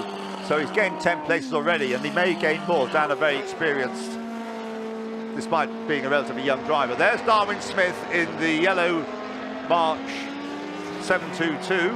Now we've got the leader coming down into Stowe Corner, Miles Griffiths in the Ralt. Seems to have the measure at the moment of Martin O'Connell. The safety car is now being deployed. Now, for which particular incident, it's unclear. So it's taken a while to be deployed, but anyway, it is now being deployed. And hopefully, Alistair has picked up the leader. See the safety car just leaving the end of the pit lane. Oh, sorry, but... so, no. No, it hasn't. It's actually on its way to Village now, and you've got the leader still with you, I think, haven't you? Yeah. Now, whether it's the incident on the straight here, or whether there's some other incident somewhere else, because the one that's happened here was a car on the edge of the circuit, but... sorry, off the track, but it's well clear from the edge of the circuit. So the problem of the safety car picking up a car other than the leader is now going to have to be untangled, unravelled. You've got them going past you, Alistair, I think. We've got the safety car going through, but the leaders, I think, are coming out of copse. Did you see who was the leading car?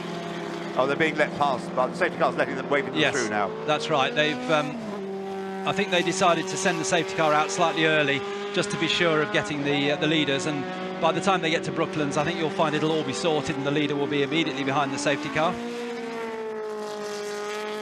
Right. Well.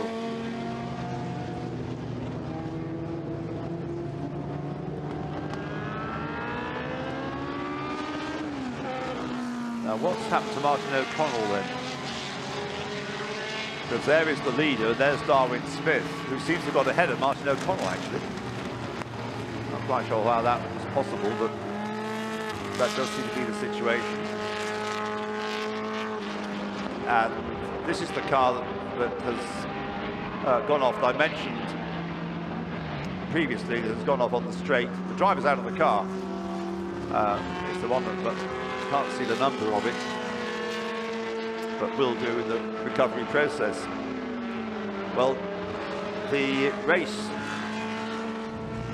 scheduled to be for 30 minutes, no, 20 minutes, sorry. 20 minutes, and so a lot of this time is going to be used up by the safety car, I'm afraid. We've got 11 minutes to go, so we're nearly halfway through. Really only had 2 racing laps. So the lead is, just to confirm the order then, in the lead, number 19, Miles Griffiths in the Ralt. In second place, number 4, Martin O'Connell in the Chevron. In third place, number 10, Darwin Smith in the March 722. In fourth place, number 6, Martin Stretton's March 782. In fifth place, number 77, Andrew Smith's March 742. In sixth place, number 70, David Tomlin's Rondell Motul M1. In seventh place, number 42, Mark Charteris with his March 742. In eighth place, number 89, Neil Fowler with the March 782. In ninth place, number 28, Mark Hazel with the March 782. And in 10th place, number 127, Dan Eagling's GRD. Followed by Wolfgang Kaufmann, and number 22 in 12th place is Mark Dwyer.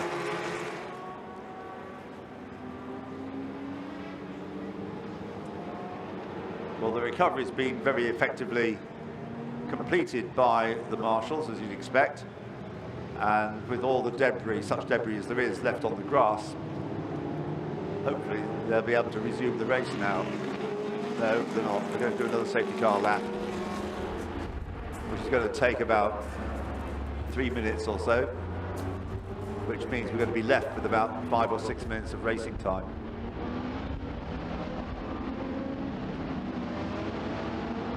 So safety car leading them onto another lap.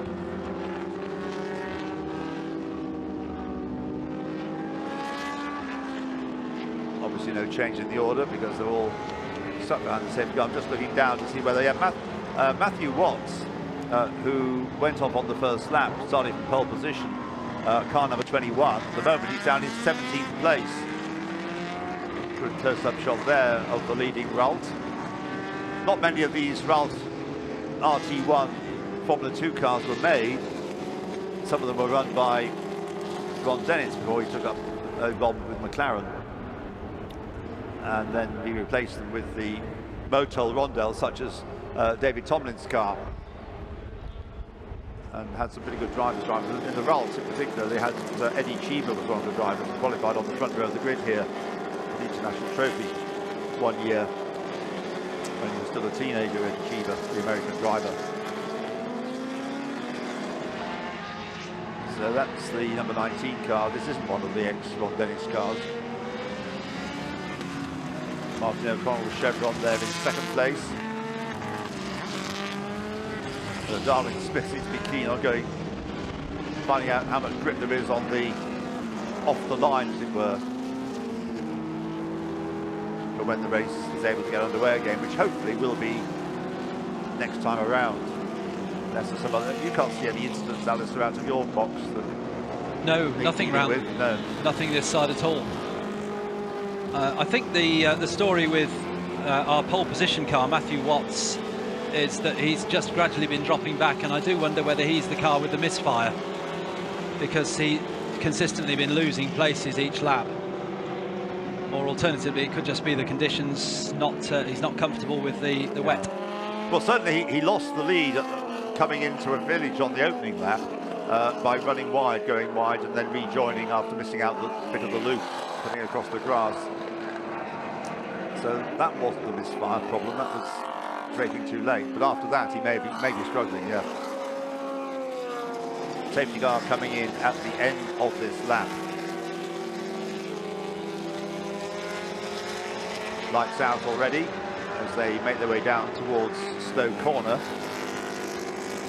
And, well, like I said, there might be about 5 minutes left, but I think we'll have about 6 minutes of racing time remaining, which is time for the most 3 laps. So qualifying was somewhat interrupted by cars having accidents yesterday. I think the answer is it's just too large an entry to accommodate in one session. And drivers of varying abilities as well is also part of the problem. And then you throw tricky conditions at them, it's even worse. So for the quick drivers up front, should be a good battle to the end then as the racing resumes. Miles Griffiths making sure he gets the power down and pulls away already from Martin O'Connell in the chevron. Martin coming under great pressure from Darwin Smith in the march. Yellow march right behind the blue chevron, and then up behind the pair of them is the march of Martin Stretton. Martin Stretton followed by Andrew Smith, then David Tomlin, and they're back in your sight, Alistair. Very different line from Martin O'Connell, comes into village much tighter, looking for an advantage, perhaps offline there, but this new surface at Silverstone, I think it's pretty consistent. A little bit of a slide from the leader, Miles Griffiths, well controlled, but it's those 3 who are pulling away already, being followed there by Darwin Smith, so it's 3 for the lead as they go under the bridge. It is indeed 3 for the lead, nose to tail the first 2 as they turn into Brooklands. Martin O'Connell really getting stuck into the spray thrown out by the Ralt. They turn through Brooklands into Luffield now, and Darwin Smith is very much a feature of this fight for the lead as well. Through Luffield, and a bit of a twitch there for the leading Ralt. Darwin Smith comes level with Martin O'Connell, but didn't quite get level enough to make the move stick, so he's still in 3rd place as the cars come on to the Heritage Pit straight. It's still the Ralt from the chevron from the 3rd place march through Copse Corner. It's still just the Ralt in front as they come back into your side, Alistair. Griffiths from O'Connell. O'Connell going tight into Maggotts Corner, but no way through there, but closes up under braking onto the back of Miles Griffiths, and right behind them Darwin Smith as they turn left and then right, and then a quick left again onto the Hanger Straight. Tremendous driving from these 3. Absolutely, you really have to admire the ability of these 3 drivers up front. They're regular front runners, whatever they drive, and they're coming now down onto the Hanger Straight. Great sight they make. They all look different, of course. It's the beauty of Formula 2. The cars all look different in period, not like the cars that come out of a computer design these days. Turning through Stowe Corner into the Vale. 3 together into the left-handed part of Club now, onto the brakes. Bit of a twitch under braking, but it's still Miles Griffiths in front. Martin O'Connell. These drivers have both won races already this year. I think Darwin Smith hasn't won necessarily this year, but he has had a lot of success with this march in recent years. The older design, the Mark 722, onto the straight, completing now lap 6. It is still Griffiths from O'Connell from Smith as they turn into Abbey, starting the 7th lap. There's time for this lap plus 1 more afterwards. In 4th place, it's now Andrew Smith. Number 77 has got the yellow march up into 4th place. In 5th place, David Tomlin. And the one who's dropping out of the reckoning is Martin Stretton. Where's he got to? Martin Stretton hasn't come, he's in the pits. Yes, he had a spin at the loop last time around, didn't have time to tell you. Martin O'Connell takes the lead, tight through the loop, but slides and drops back into 2nd place behind Miles Griffiths. But Martin O'Connell now really is putting the pressure on everywhere on Miles Griffiths. This is a fantastic race, considering the conditions. Andrew? Yeah, you're definitely right. Martin Stretton just climbing out the number 6 ex-Jean-Pierre Jarret car. I'm pretty sure he's got a misfire, actually. Looking at the back of the engine and the metering unit, when Martin gets his helmet off, we'll have a quick word with him, but I think that is the problem, a misfire with the engine. Martin takes... Martin, you got a misfire there. Yeah, we had a misfire from the beginning of the race, which was very frustrating at low revs. And then I don't know whether it got... I was trying to keep it warm, but I don't know if it got a bit too cold. I thought it might be that, but on the restart it got really, really bad. And I just had to pull out of it because it just was cutting out intermittently, which is very disappointing. Horrible conditions out there. It's very tricky, but there's some drivers driving very well. It's great fun. Excellent. Well, bad luck with that, Martin. I didn't think Martin was going to complain about the conditions, even though they are tricky. And already we've got the leaders in amongst some of the slower cars. And as they're coming, consider the difference in pace. That's what I was talking about earlier on. But the level at which these guys are driving is in a completely different league from some of the others near the tail end of the field. It does make a case for having two separate races really here, because now into Club Corner, in amongst slower traffic. And bear in mind, the back markers were back at the tail of the queue only about 5 minutes ago, but they're going to come through now and start the last lap. It's still Miles Griffiths in the lead from Martin O'Connell and Darwin Smith. Who's going to win this one? It's still anybody's race between these three. They're lapping one of the slower cars there now. They may get a few more before the end of the lap.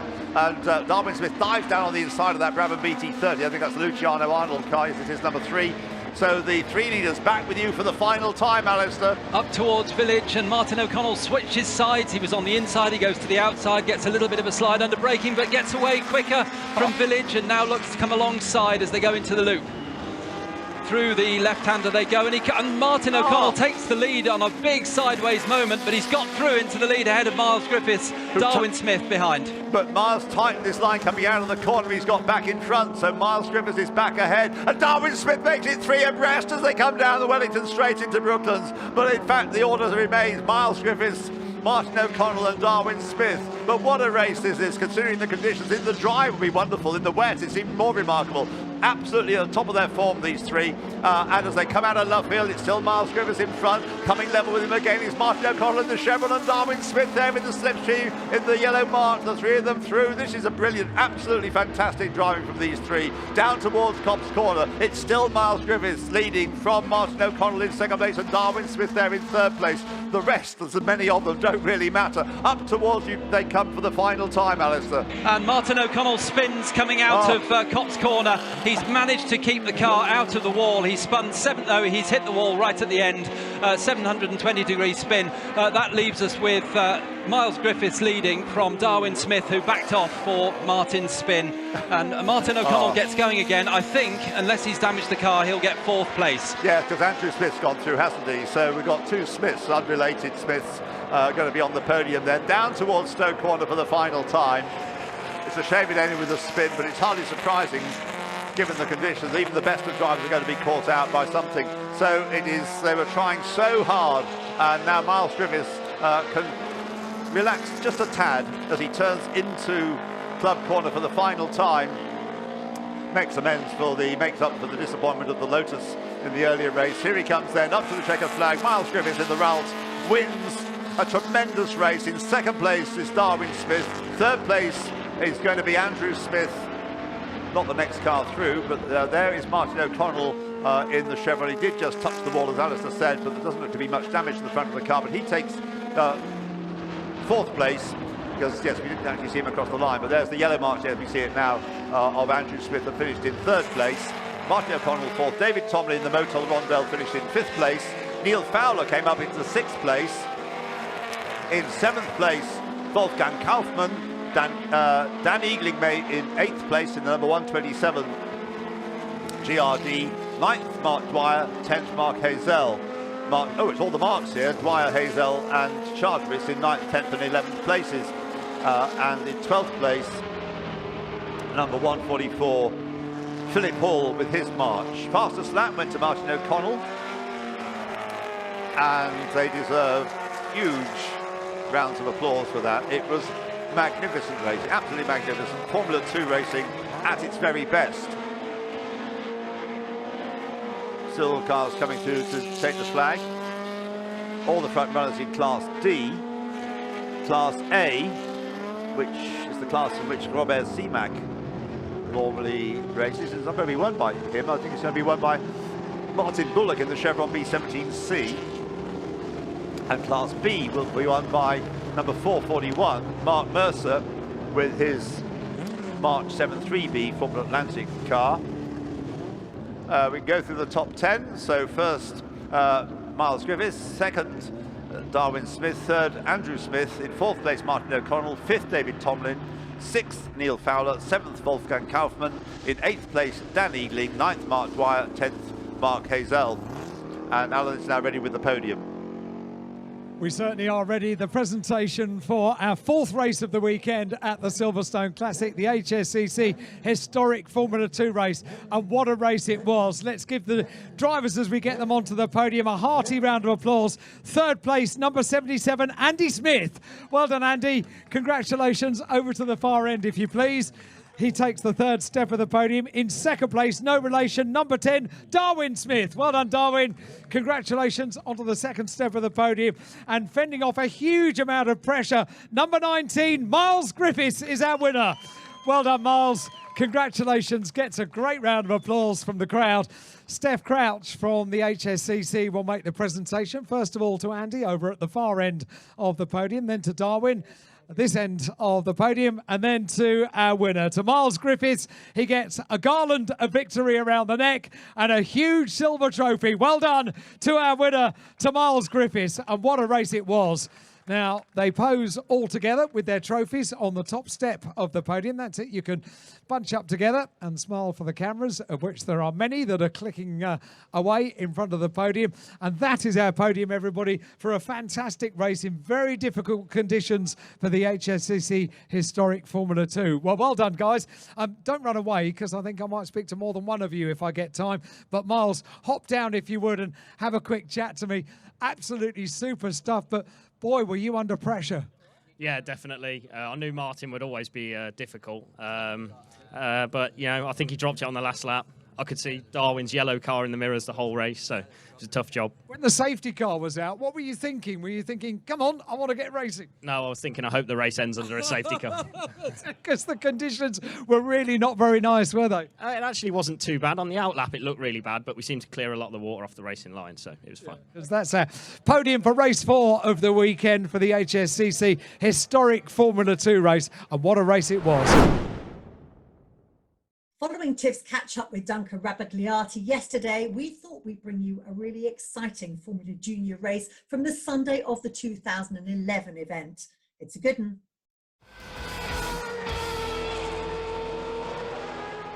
We will be rapidly moving on to the next race, in fact, so that will be Formula Junior once more. If you were here, yes, you can see the cars on the screen. If you were here first thing yesterday morning, you will have seen a fantastic Formula Junior race. It was near enough a dead heat. It was won after a great battle by Sam Wilson, who beat really the man to beat in historic Formula Junior racing, John Milicevic in car number 1. Now the grid positions, we're not worried about start drivers for this race because it's just a single driver race. It lasts for 20 minutes and the grid positions are based upon the qualifying times set in the session on Friday, but with any gaps filled, because there's so many cars entered, as you can see from pages 4 and 5 in the programme, there are plenty of reserves and they get a chance to take part if some drivers have had to retire from the meeting. But I don't think there was too much damage sustained, so although 1 or 2 drivers didn't have much luck in that first race, it was won by Sam Wilson and John Milicevic. When I give you the grid, you'll find that on the front row of the grid is a car that didn't actually finish in the early race. It went off yesterday, but it's going to be, because it was undamaged, went into the gravel. Stuart Roach on the outside of the second place on the front row. So I'll run through the grid after I've just given you 1 or 2 amendments. In fact, they consist of little more than 2 additional runners, possibly. They're both reserves, but they may get in. Number 60 is Brian Jolliffe. Number 60, Brian Jolliffe. He has a Cooper T56, 1098cc Ford engine. 1960 is the year. The colour is red, and it's running in Class C2. And looking at yes, it is a reserve, that car, so it probably won't get into the race unless a few others have fallen by the wayside overnight. And the other one, as a reserve, is number 61, Jeff Turrell, Jeff with a G, Turrell, Turral, and he drives Simon Diffie's Lotus 20, GP Lotus 20, 1098cc, 1961, the year of the Lotus 20, colour is gold, and that runs in Class E, and that means, of course, number 61 is Simon Diffie is a non-starter. Won't worry about the other non-starters. The other changes are that number 139 becomes 39. This is on page 5, number 139 becomes 39. It's Roger Eland, the now Australian domiciled, but originally British born and British racing driver. Roger Eland, who has the unique Koala, about which there are various little tales to be told, but it's a unique car with a rather charming name, built in Australia for Formula Junior, and in Roger Eland's hands, tried to make a race appearance a few weeks ago at Brands Hatch in the historic Super Prix. Didn't get to start the race, but he did get to start the race yesterday. I think it's his first race in the Northern Hemisphere for the Koala.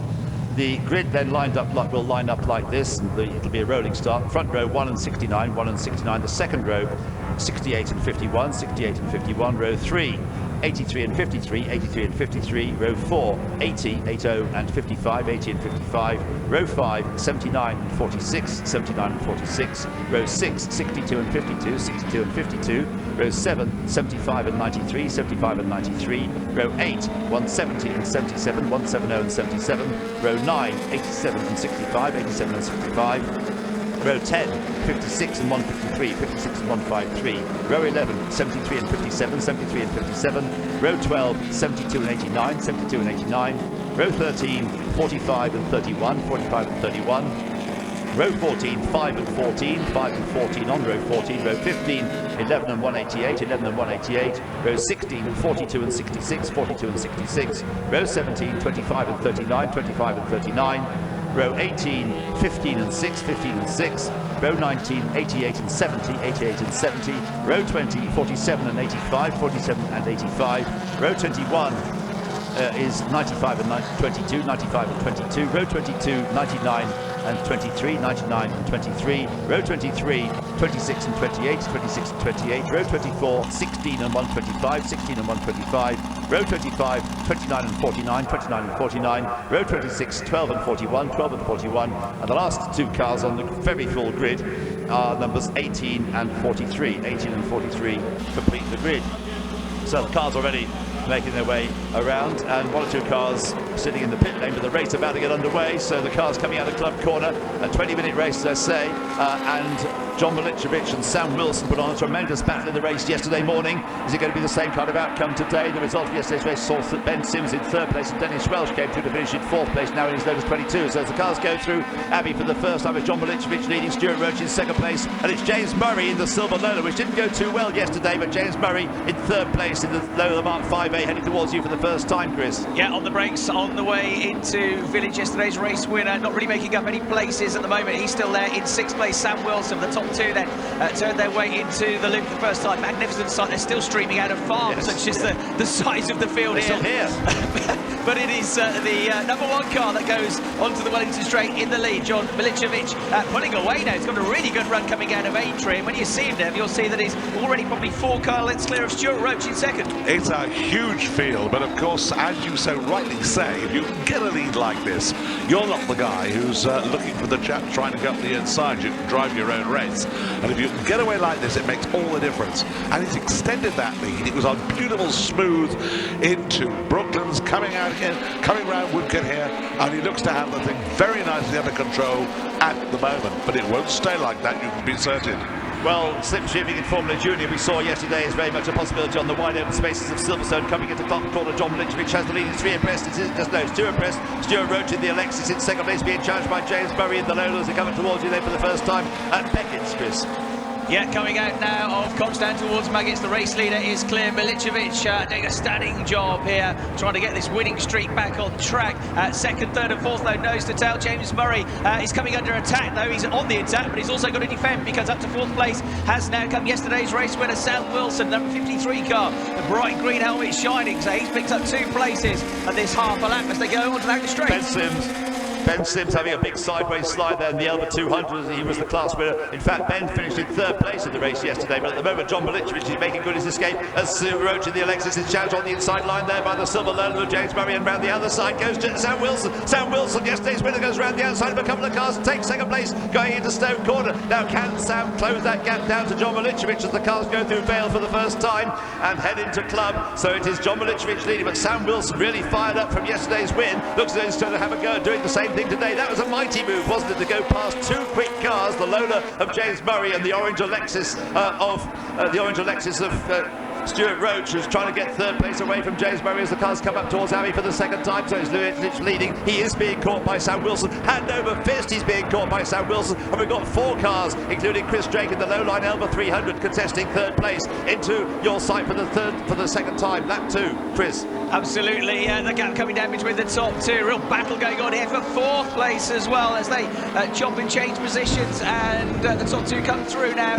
One of them losing ground there as he went through the loop. It's still Roach in 3rd. It is still the number 68 machine of James Murray in 4th place. And with all the jostling that was going on behind, he's just edged away now in that lead group with the top 2 up at Brooklands. Yeah, the top 2 up at Brooklands, but it was very interesting to see how second place man just ignored all the fighting and infighting, just took the wide line. They were all basically jiggling and juggling about. He just went around the lot, was in second place, just like that, no problem at all. Now, can he catch Milicevic? That's the big thing. I think he's going to find it difficult because you've got to get really up close there. He's about 25 yards behind. It's much less than it was, Neville. That gap is coming down. Sam Wilson has a very strong engine clearly in that car. He was absolutely flying through Abbey at the start of this lap. There's a car going wide off in front of you. I think that's Ben Sims. Yes, Ben Sims and the Elba's pulled off, hasn't he? You've got the leaders, however, Chris.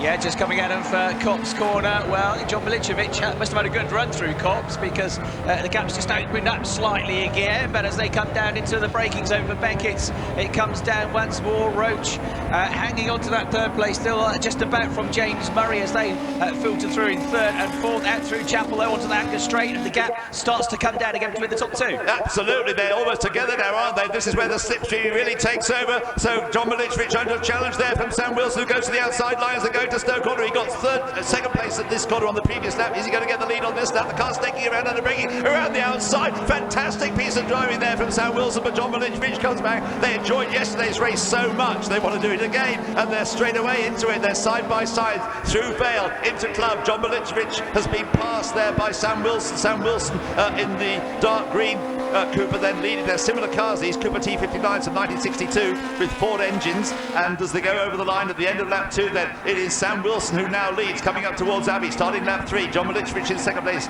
Stuart Roach in the Alexis in third place, with James Murray dropping away a little bit, but the fight for the lead could not be slow. John Milicevic is he is the crown king, in fact, of historic Formula Junior racing, and for yesterday was the first time he got beaten for a long, long time. Died down the inside. Go on, Chris. Yeah, because the race leader went very wide coming out, and Farm dragged it back across the track to cover off his line, and then missed his braking point. So now Milicevic draws back alongside as they come out of the loop. Can't do it though. Lots of drivers trying to get on the inside as they go towards Aintree, but you carry the momentum around the outside line, you can hold on to the position. But now Milicevic pulls out of the slipstream. Under the bridge they go. Milicevic to the inside here. It's going to be side by side into Brooklands. Yeah, he whipped out of that, absolutely, and he's got the inside line and kept the inside line. And now, on the inside once again, another guy. This is just one of those dices which is going to live up to yesterday's dice all the way down the line. These two never stopped. They were at it from the word go. It is a terrific dice. John Milicevic, a little bit more of a lead now for Milicevic, but I can't say it's going to be for long. Yeah, John Milicevic taking the lead into Brooklands has now opened up a few length advantage over Sam Wilson, but the way that Sam Wilson was able to reel him in a lap ago suggests he's going to be able to do it again. In third place is Stuart Roach in the Alexis. Fourth is James Murray. Fifth is Chris Drake in the low line Elva. In fifth and sixth place is Dennis Welsh, his load is 22, and then behind him are the Hibbards with 51, Mike Hibbard ahead of his son Andrew Hibbard, and then James Claridge in the Pico Troberg Lola is in ninth place, and 10th is Christian Traber in number 170. That's how it was when they went over the start finish line. Now what have you got, Chris? Well, we've got Sam Wilson really closing up again through Beckett's corner, so at Cops the gap was about three car lengths. It's not anymore though, is it? Fantastic. And also for third place, we've got the Alexis being caught, Stuart Roach being caught once more by James Murray. They're side by side, the leaders then. It's on the inside line, John Milicevic going around the outside of him, having an attempt to do so is Sam Wilson. He couldn't quite do it though, so he's had to slot in behind the leading car, number 1 of John Milicevic, but he's gone quicker through Stoke Corner. He's so quick through the corners, these fast corners, Sam Wilson, isn't he? But he can't get. John Milicevic goes defensive going into Club. He still has the lead, but Sam tightens the line coming through the latter part of Club club corner as they come up to complete their lap 3. Then nose to tail, they're like one car as they go side by side, then over the start-finish line, coming up towards Abbey, starting lap 4. I think on the inside line, Sam Wilson may be able to retake the lead. No, he can't. John Milicevic just far enough ahead to hang on to the lead, so it is still the number 1 car, but quicker again through Abbey. He is so quick, unbelievably quick through these fast corners. Sam Wilson, back with you, Chris, through the twiddly bits. Yeah, have to try the outside line though on the way to Village. That's not going to work. Whatever this pair had for breakfast yesterday, must have had for brunch today, because they're absolutely at it again. It was so, like this yesterday, it was so close, but it was also very clean, fair racing, and more of the same from the pair of them. They now come on to the Wellington Straight, still Milicevic ahead, but only by a couple of car lengths. The gap from 3rd to 4th, though, is down to virtually nothing, because number 68, James Murray, about to get a toe down the Wellington Straight. He draws down the inside, and he's going to surely get through to 3rd place at Brooklands. OK, we'll pan back to that in a moment, perhaps. Meanwhile, the leaders are going through Brooklands. What's happening for 3rd place, we'll see shortly. Neville? Well, it's clean, fair and close between these two at the front, and they're the only ones in the 23s. That's the strange thing. They seem to be in a bit of a class on their own. Change there for good 3rd battle place. Now for 3rd place, though. Change round. Catching right up with that, pushing all the way. The 3rd place battle, Roach and Murray. I would like to put my money on which of these two is going to be the man. Well, James Murray has now got ahead of the Lexus, so Stuart Roach down to 4th place, James Murray up into 3rd place. Now, James won at Brands Hatch 3 weeks ago. Can he do something about catching those 2 Coopers with his ex-Alan Rees Winkleman Racing Lola? The silver car turning through Cops Corner now, and the Alexis then in 4th place, with which Stuart Roach has had some wins already this year. So the leaders back with you, Chris, and you're going to change. Yeah, just coming out of Cops Corner, that was the number 53 car of Sam Wilson, just powered past John Milicevic, and by the time they got to Maggots, he was clean in front, so he goes through into the lead of the race for the first time now. 3rd and 4th go through now, but already James Murray beginning to pull away from Roach. 4th, 5th, 6th and 7th, all within a couple of seconds of each other, as well as mighty scraps going on further down the field too. This just shows what brilliant racing you can have when cars aren't encumbered by wings and slick tyres and wide wheels and so on. This is just brilliant stuff. Coming down into Stowe Corner, then the fight for 3rd place. I think James Murray then will not be able to get away. There we've got Dennis Welch on the inside of Mike Hibbert. Mike Hibbert in the Lotus 27, the monocoque miniature Lotus 25 Grand Prix car. Round the outside, there you've got an interesting comparison there between the 1962 Lotus 22 and the 1963 monocoque Lotus 27 there. Dennis Welch and just behind Mike Hibbert at the moment. Mike in that beautiful little Lotus 27, fabulous car, the Lotus 27, the 1963 car, the ultimate Formula Junior car. Mike Hibbert at the moment just ahead of Dennis Welch in the Lotus 22. The leaders coming through, already lapping 1 or 2 slow cars. The leaders have come through. Abbey and Sam Wilson is beginning to break away and spoil the dice. Chris, what do you think? Yes, at the moment, isn't he? But lots of traffic now to deal with, so this is going to mix them up. Milicevic tries to go down the inside into Village, one of the slower cars, and almost got his nose chopped off there. It was pretty close to contact. He got away with it, weaving in and out of the traffic now. Comes the race leader, number 53, Sam Wilson. And the green bullet goes on to the Wellington Straight there, the Kimberley 59 still leading the way. On the screen, you can see Manfredo Rossi de Montanero, of whom we will hear more during the course of the day, in his Lotus 22. Just ahead of another Lotus 27s. This is the blue car, the ex-Fortrans car, in the hands of Nick Fennell, number 80, recently restored car, going very nicely. And right behind him, the yellow Lola of Pico Trobo, the ex-Pico Trobo car, now driven by James Claridge. Now the leaders side by side as they go past you, Neville. Yeah, just when you think Wilson has got it all sewn up and he's done half a second faster lap than everybody else, all of a sudden it's back where it started again. But you know, you're so right over the aerodynamics question and ground effect. This proves conclusively that they can handle and they can be quick-handed and exciting. Yeah, Ernst Muller, number 65, out of the race, entangled with somebody else. The leader side by side has gone back in the hands of Sam Wilson. So Sam Wilson leads, but John Milicevic is coming alongside of as they come out of the Cops Corner. They're side by side. When you come into your side, I think Milicevic has got the lead back, hasn't he? For now he has, but we know how quick Sam Wilson is down at Beckett's. Milicevic hasn't left him any doors open, to be fair, though, to that part of the course. They both step out the back end as they hit the brakes on the way to Beckett's.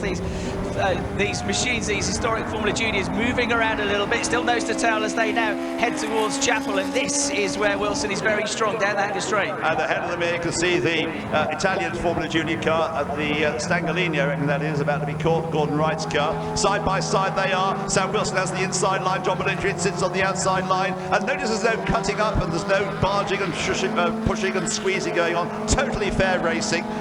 Just may the best man win. At the moment the better man is just about Sam Wilson, but only just. Coming up to that Stangalini in a moment, turning into Club Corner. On the inside, Sam Wilson flings the car through. He hardly braked, but he flings the car into Club Corner. He has the lead then as we come to the end of lap 5. We've got just under 8 minutes of this magnificent race to go. Sam running a bit wide, coming out of Club Corner that time. Up towards Abbey they come.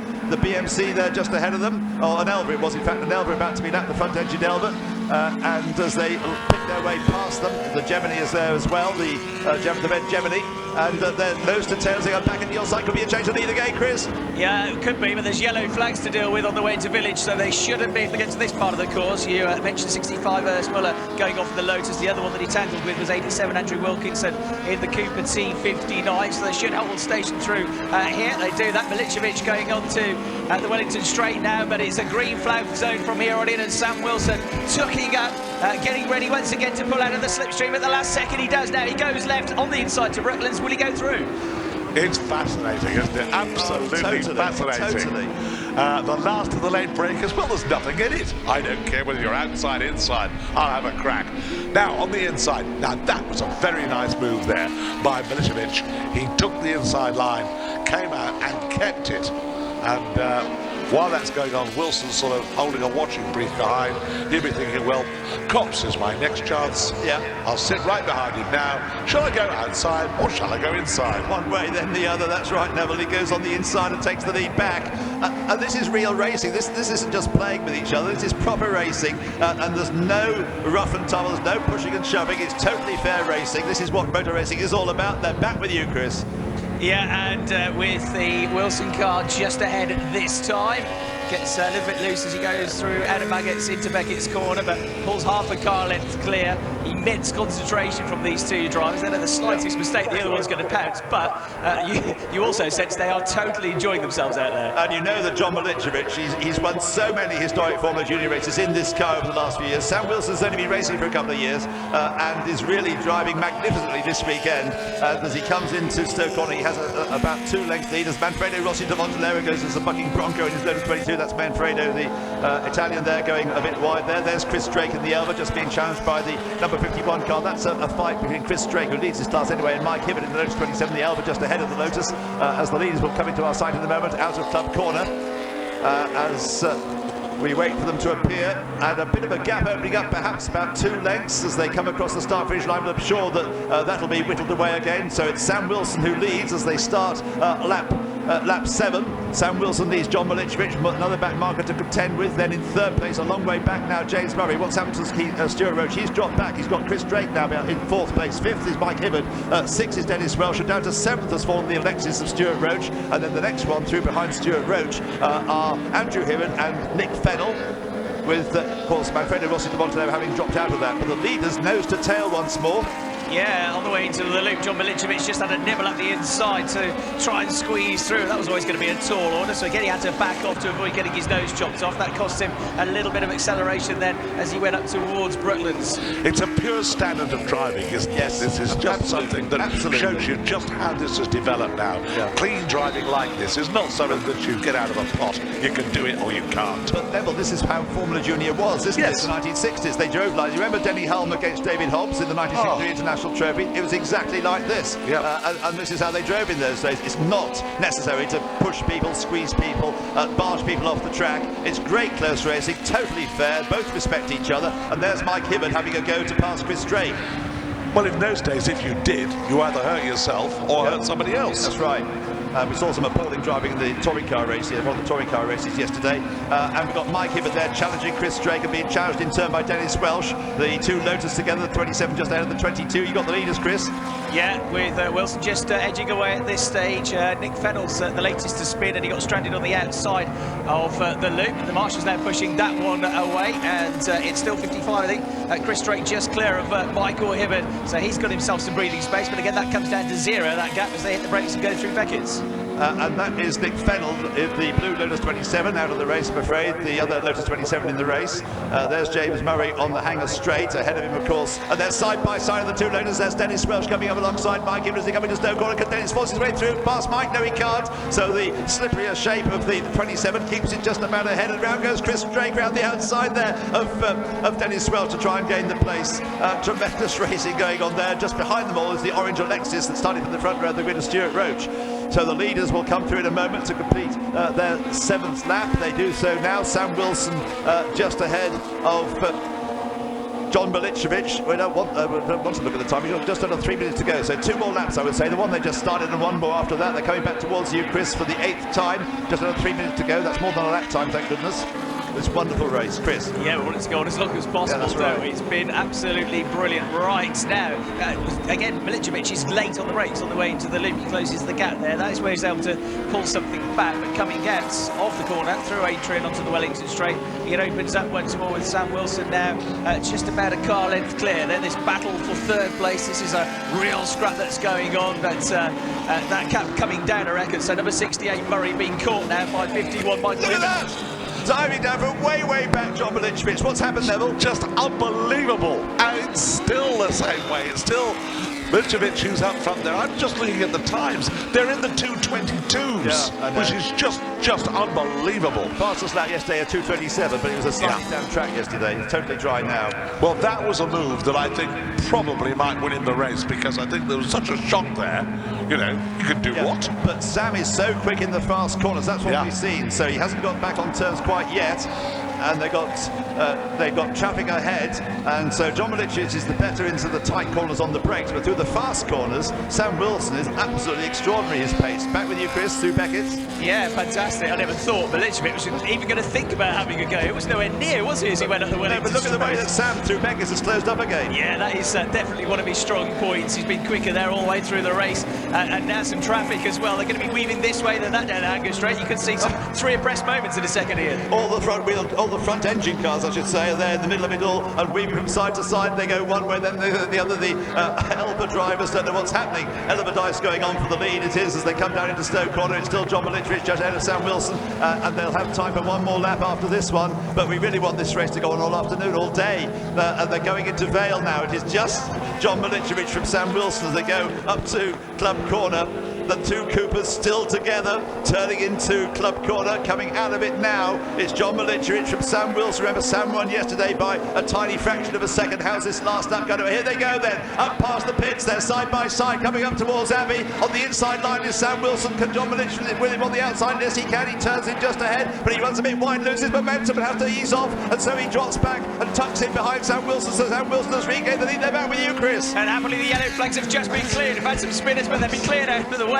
So it's free to go for it. It's Wilson that arrives first on the way into Village. Now he tries the outside line around about Mark, who probably doesn't know what's hit him. Just stay on the inside line, wait for them to rush past. Milicevic is glued to the tail of the race leader. He's got to follow him through the traffic. He can't hesitate anywhere. As soon as Wilson gets through, he has to as well. It's going to be fairly clear up with you. Is he going to look at the inside? Is he going to look at the inside? That's the next question.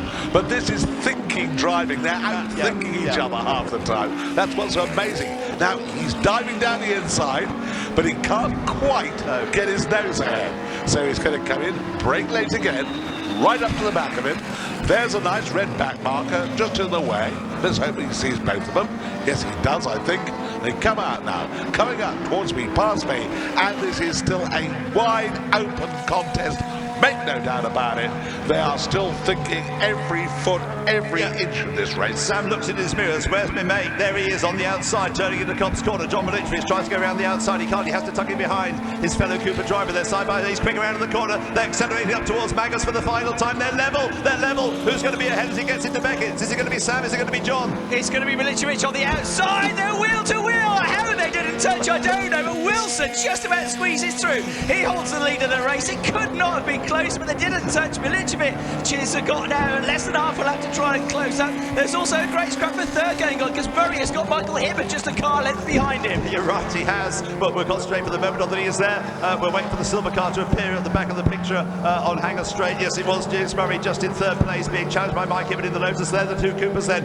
It's Stan Wilson ahead of John Milicevic now. What's John going to be able to do in the last couple of corners? He's still in second place. He's going to have to follow Sam Wilson, it seems, to Vale. He's going to have to leave his braking very, very late. We know he's slightly better on the brakes coming into a tight corner. There they go. And Sam Wilson absolutely on the limit. Thinks the guy to the corner. He's going to do it. Sam Wilson is going to make it a double over John Milicevic. by the looks of things. He comes out of the club corner and up towards the checkered flag, so it's going to be a win. Goes very wide out of the corner. John Milicevic not quite as wide. The checkered flag waves. It's a Sam Wilson double from John Milicevic, and who's going to take third place? It's going to be very tight. Mike Hammond is side by side with James Murray, and they almost cross the line level, but I think the verdict will just go to the Lola. James Murray by, well, it says 0.17 of a sixth of a second, but I reckon it was less than that visually. Mike Hibbert takes fourth place. Dennis Welsh was right behind him in fifth place. Stuart Rage takes sixth place. What happened to Chris Drake on the last time? He ran wide up with you, but Chris Drake has come across the line in seventh place. Andrew Hibbert is eighth.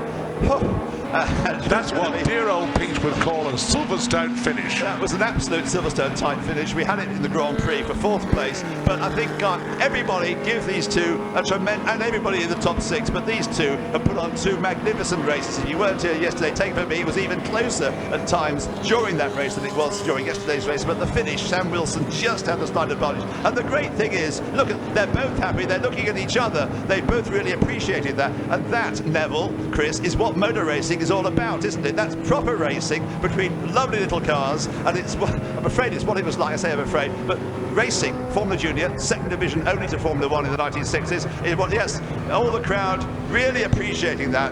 Brilliant stuff between John Milicevic and young Sam Wilson. Really, really great racing. I don't think, Neville, you could see better racing than that, could you? This is what I came here for in 1949, and it don't change. Formula Junior always was a great category. It's what produced all the people like Denny Hulme and Frank Gardner and Jim Clark and John Surtees and all the drivers who came up into the Formula 1 in the 1960s, Tony Maggs, out of Formula Junior, Peter Arundel. This is what they cut their teeth in. Much credit, of course, to Duncan Rebagliati, the man behind the historic Formula Junior Association, who's generated this huge enthusiasm for Formula Junior, and they fully deserve to do this lap of honour side by side. Yes, it's a pity when you get a race like this that anybody has to win it. Yes, but it's such a... I mean, that was real racing. It's some sort of racing you see slipstreaming tactics taking place as they jog, they put themselves in the right position, but that was real racing. Well, my old friend... Lap after lap, and everybody here appreciating one of the best motor races you could ever want to see. And it wasn't just for the lead between those two Cooper drivers. And we're going to see, unfortunately, after yesterday's great race, we then had a great under 2 litre touring car race, and the big cars, one particular driver rather spoiled things. But in that race, we had motor racing at its very best. Everybody respected each other, and John Milicevic, although he obviously wants to be a winner all the time, he's won an awful lot of historic Formula Junior races very easily because he's that good, but he loves being in the battle, and he came up through Caterhams, which is where you also get close racing, and now in the historic Formula Junior. You can't really praise that too much, can you? Well, no, next year, let's have the best of 3 or best of 5. Just have a long whole day of it was terrific. That's a good idea, though. Let's have a day of Formula Junior. Definitely. Get David Hobbs out in one and Dickie Atwood out. I hope Dickie Atwood, because Dickie Atwood, who we saw in that previous race, winning the previous race. Nice link there, because Richard Atwood won the 1963 Monaco Historic Formula Junior race, and on the strength of that, he got his Formula 1 drive. So it was the category from which drivers came to get into Formula 1, and the cars look great. I know they have the high rollover hoops these days that they didn't used to have in period, because they had token gesture of rollover hoops, but otherwise the cars just as they were in period, and driven absolutely brilliantly. And if you were here all those years ago in 1963 when Denny Hulme and David Hobbs in Brabham and Lola respectively had a brilliant battle, that was that sort of race as well. I don't know how we can improve on that. Let's hope that the touring car drivers will have seen that and will bear in mind you don't need to drive into each other or disrespect each other to have a great motor race. That was just superb stuff. We're getting a replay here. That was the, how about that? That was from miles back, 3 laps in the end. John Milicevic lets him breaking incredibly late to come through and take the lead at that stage over Sam Wilson. And hopefully Russell Douglas will have a chance to talk to each of them. Certainly John and Sam were very, very pleased with yesterday's result. Well, as he and I will remember, usually after a race like that, the one-time occupant of this box, one Peter Scott Russell, would say, I'm just going to pop down to Auntie Mary's bar. Yes, quite. Unfortunately, Auntie Mary isn't with us anymore, is she? No. At her bar. So there's another bit of replay. There you see, on the right of the picture, red-haired Sam Wilson. In the middle, John Milicevic being congratulated by Graham White, the executive director of the Historic Sports Car Club. Graham remembers historic Formula Junior as well, as you can see from his grey hair. But anybody remembers Formula Junior in period. But Russell Douglas is with them. And Russell, when you're ready, let's hear from both both real winners in a way, because that was a victory for proper real motor racing.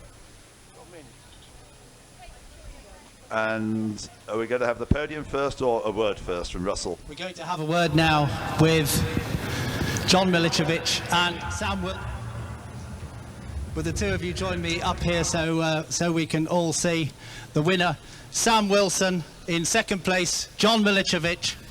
What an outstanding motor race that was. Sam Wilson, the winner, first of all. Well, speechless again, really. That is the best race of my life, and I've got John to thank for that. It was wonderful. It really was. Can't believe it, really. Let me just give you encouragement, Sam, to say that everybody around the circuit is saying the same thing. If you could have heard what was said on the commentary, and I'm sure in people's minds as they watch that race all the way around Silverstone, we have all just witnessed one of the best races we are ever likely to see in motor racing, in Silverstone, anywhere. Fantastic stuff. I can understand you being almost speechless. What a fair motor race. There was total respect between the two of you. Everyone respected that. Sam Wilson, John Milicevic, well done. I'll go to John to have a few words. Well, I couldn't have done it without Sam. I trust him with me life. I wish he was my brother. What more can I say? It's probably the best race of my life, and Sam's the man that did it with me. Well, you've done it for all of us. The best race, they've just declared it, of each of their lives, and certainly for any of us who've watched motor racing over many years or over just a few months. That was absolutely amazing. Just going to a little bit of technical stuff for a moment. Was there any particular part of the track that each of you knew you were better on? I was a lot slower through the new part of the circuit, and down at the Luffield and Brooklyn, so I was slower down there. But I seem to have a bit of an edge through the faster cut. Yeah, Copse, Maggots, and probably Stowe as well. We're going to go to the screen now. If you can just turn around over to the right-hand side as you're looking, you're going to see the last lap. If I'll put the microphone in front of you, if you talk about it. Well. I don't know what to say, to be honest. Well, I'll leave it to you, John. I thought I got it, but obviously not. To be honest, whoever won, it was going to be, race of my life. Even if John had won, it would have been awesome. If we do a three-legged race, I'm going to choose Sam. I've got short legs, though. That's all right. Hold on. Brilliant, absolutely brilliant. Well, these two brothers up here now, they've just declared brotherhood. At which point did you, Sam, I mean, it was so close, but was there a point at which you knew you'd got it? No. It was, wasn't until I went over the line that I knew I'd got it.